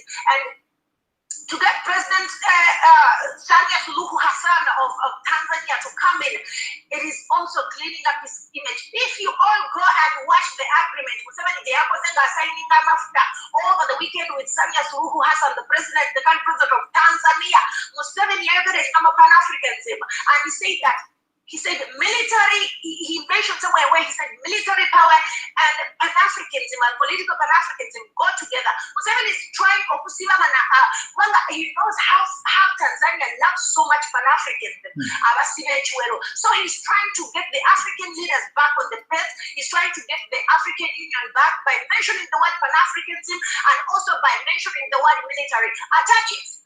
Because we must say, attach it to the recent attacks in Southern Sudan. Museveni had lost credibility, whereby Somalia, America is telling him, get out. And now he's starting a fresh war in Southern Sudan. Why? Military, he's still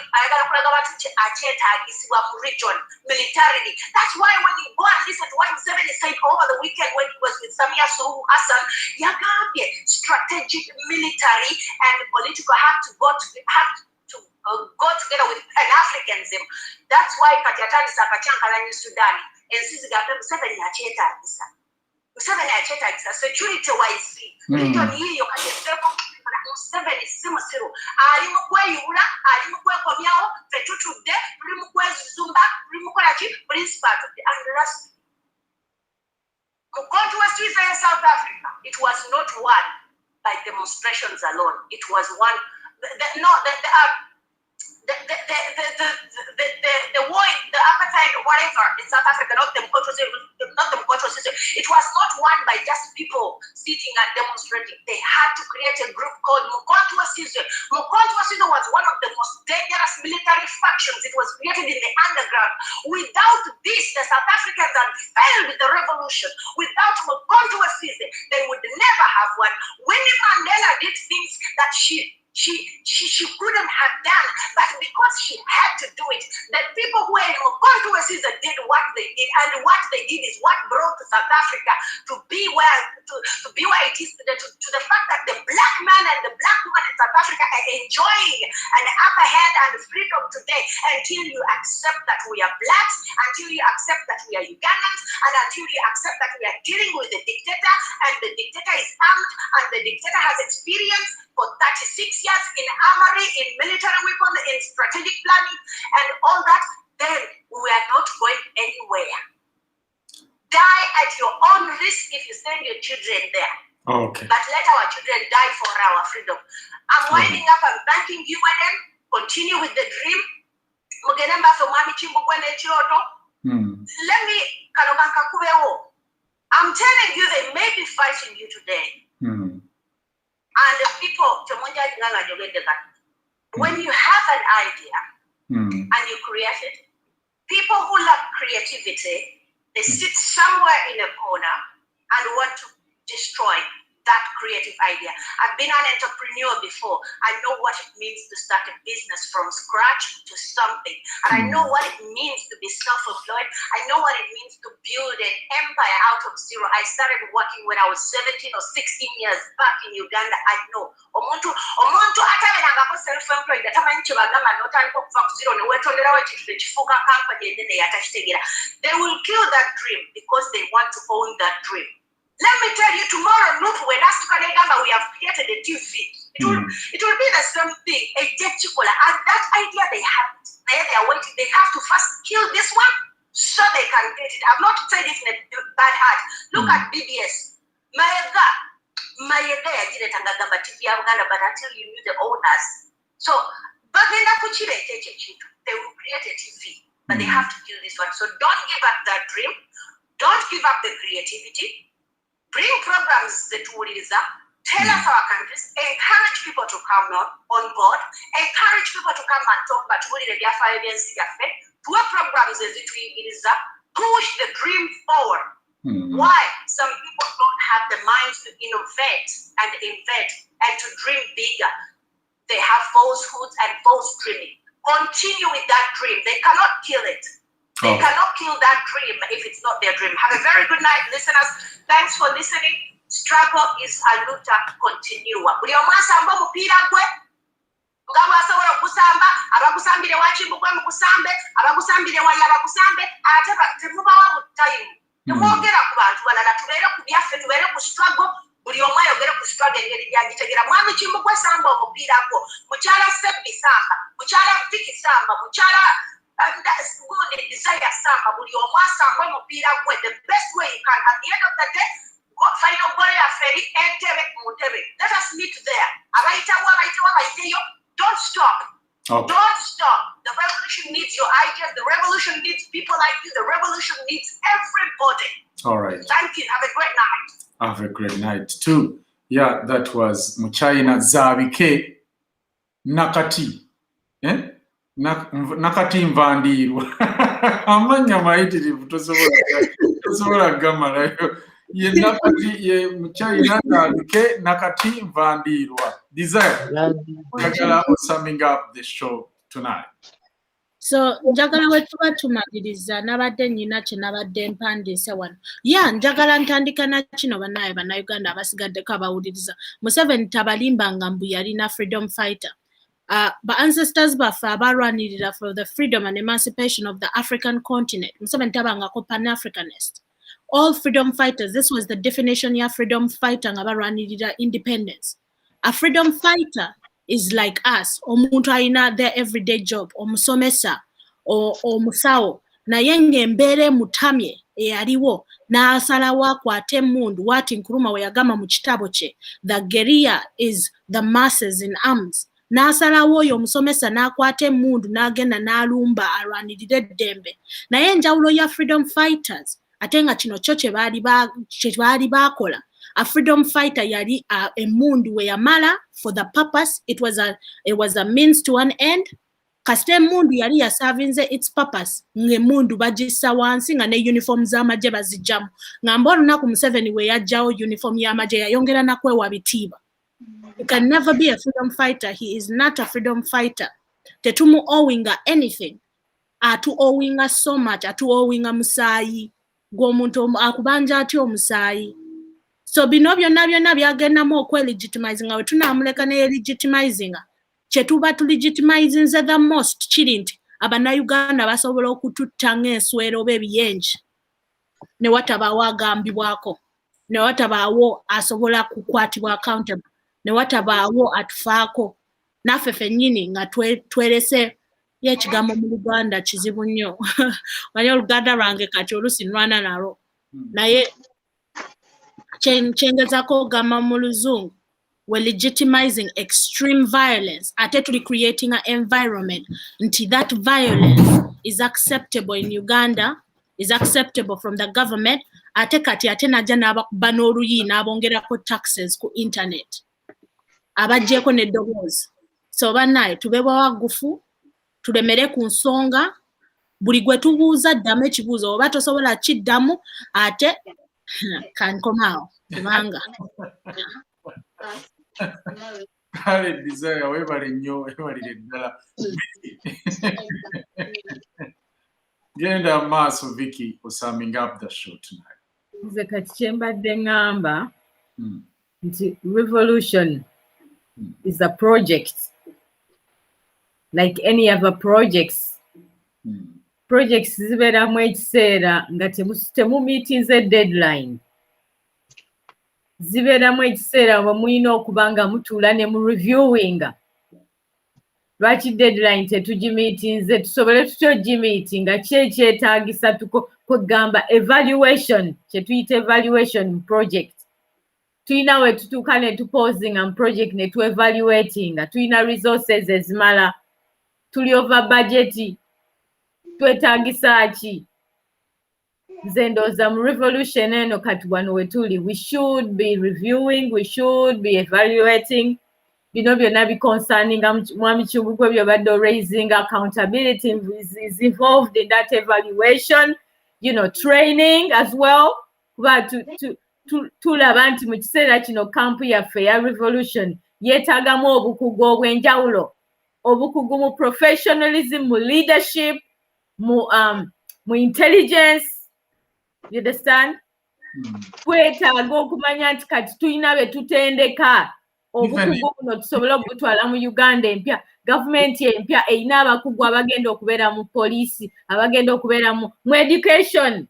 Number 1, education. Tulabye kye bagamba UNN egenda kusiba abaana, naye tesobola kusiba bali abalya sente za gavumenti. Sente za COVID baziridde million, tebabasiba. Naye abaana kati ono omwami atusuubiza nti no, I'm securing your future. Nyina ekintu kye mbadde nsoma ku Malcolm X kye yayogeranga, you know, one of his sayings around education. Malcolm X yagamba nti education is the passport to the future, for tomorrow belongs to those who prepare for it today. Olwaleero kati, it's like twagala okuyingira entebe mu ntebe. How are we preparing for it today? Twetegese tutya ffe ba individuals. Mukulu Kimbugwe n'abali eri abatuwuliriza tebamanyi nti UNN erina abakugu abali mu camp. Tulina abakugu, tulina ba social workers, tulina abasomesa, ate tukyatendeka. Tu-encouraging abakyala mwenna abali eyo abagala okuyingira poliisi mugiyingire. Actually nze registerinze ku course ya intelligence. We are preparing for it today. Twagala okuyimirira n'omwami president waffe Kyagulanyi naye nga tuli bakugu. Kati kyekiseera kampu yaffe yeetegeke, instead of okukola ki, okugamba nti tuba divertinga kubajja ku kimwekomyewo. Bw'oba olaba kiringa ng'ovuga emmotoka Mukulu Kimbugwe n'omanya nti ndi ku mmoto w'embuze M25 okyama n'obula okola otya. You bring yourself back.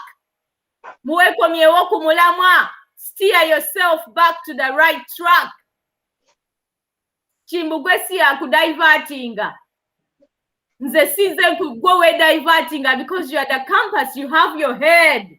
Omutwe gwo guno gwo gulina n'omutima gwo. Si Kimbugwe yaguyina inagugwe nyina gwange. Wekomyewo ku mulamwa. Dear ladies and gentlemen, bring yourself back to the track. Tubasinze mbasiibudde, Mukama abawe omukisa ekiro kya leero. Thank you so much, our Vicky. That was Vicky for today. And Sophia, wrap up. Hi, Vicky. Well said. Desire, thank you. Nepal, and a special thanks to Muchana Zavike. Nabala bonna Rita Senum, Leah, Nawesa, bonna batulaba mbalamusida nnyo mwenna. Naye nze wenjagala ku closing ira gundi eno ngamba nti Ugandans, first of all, think outside the box. Imagine what it will be like nga otegeredde outside the box. Kana akabox kano kobeera buli kaseera, akabox k'okuba nti nno nze n'olubuto lwange, nze era bampa information, nze serooleza naye njagala muntu mulala yandowooleza. Think outside the box, please. What if we rewrite? What if we rewrite our history as Ugandans? What if? Imagine what a Uganda would be like, what a new Uganda would be like. What if tujjawo eno narrative eyogamba nti no eno struggle yaffe mwe baani? We are also Ugandan citizens, home or diaspora. Fenna tuli Ugandan citizens, we have a right. So Ugandans, all this time nga tugera mu Uganda mpya, please make sure you we know our rights. Era tujja kujano tubasomese knowing your rights. You need to know your rights wherever you are and back home. You need to know your rights. Temujja kuba baba diverting on what? Bwe mumala okunowinga your rights, can we, you know, kati wano ku UNN tetugenda ku, we don't bring stories to entice you, to make you feel fuzzy and nice and comfortable. No, we're saying stories to shock you into action. We are going to shock you into action. You cannot be an activist. You cannot want change. You cannot be in this revolution. We've been asleep for so long. So if we've been asleep for so long, no, whatever is going to come out, tugenda kujayo, all the stories to shock you into action. And those stories must be for the truth, standing with the truth. However bitter that truth may be, we must be willing and able to listen to them. You must be ready to listen to these stories. You must be ready to listen to these, the truth. Abana bajja ne babakwata ne babatwala mu drones, and you know, abantu ne mbeera n'ogamba nti I won't defend myself. No, it is your right to defend yourself. So ngamba bamama mwenna abafiiriddwa abaana be batutte, abaana bonna, you know, all those who are abroad, especially in the Arab world, abanyigirizibwa, please, we are here to encourage you, to empower you, to give you the knowledge for you to be able to say, I matter, I am who I am, because we are Ubuntu. I would leave that for you. Good night, and thank you very much for being on UNN. Thank you. Thank you, Sophia, with that strong good night message to all our viewers. Nange ngenda kusembayo n'obuntu buno. Waliwo mukwano gwaffe wano akatusindikidde n'atugamba nti please, Prince, read this for us when you are saying good night to us. Ate kati nze ani bannange atawulira bawuliriza baffe. Ono agambye bw'ati, let me see the taxes I'm supposed to pay as an individual, not my business, in a year. Number 1, local service tax, 100,000 Uganda shillings. 2, stamp duty, 100,000 Uganda shillings. 3, 1 for the car, 200,000 Uganda shillings.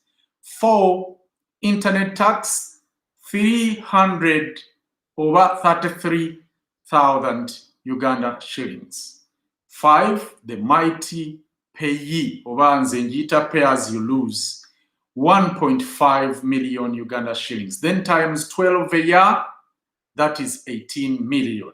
Total 18 million over 18.73 million Uganda shillings. But wait a minute. 1, can I get free education? No. 2, can I get free treatment or health? Hell no. 3, can I drive on good roads? Are you kidding? No. 4, what can I get from my government? Sorry, nothing. Every Ugandan, take a lesson. Sit, think, tokkiriza muntu yenna kulowooleza. At the end of that day, it's your life. You are running your own marathon in this world. Nobody else will run for you. Why are you accepting someone to think for you or to analyze issues for you? Kabe Chimbugwe, Kabe anyone, tewali alina right kulowooleza. Ye kyalina okukola kuwa information, gwotuule, obeere nga ogyevaluatinga, osalewo bantuufu oba nfu. Sijja kusukkawo wano olunaku olwaleero, njagala obbaagaliza ekiro ekirungi. Bannaffe Abayisiraamu bagamba batya, bakiyise ekisibo bakiyita batya? Ramadan Ramadan Kareem. Ramadan Kareem to all our Muslim viewers. I want to say good night, God bless you, and God bless Uganda. We love you so much here at UNN. Thank you, team. Thank you, my guests tonight. You were amazing tonight. Thank you, and see you tomorrow, my people. Muslims, please, you have to fast for our nation and for our victory. Bye-bye for now.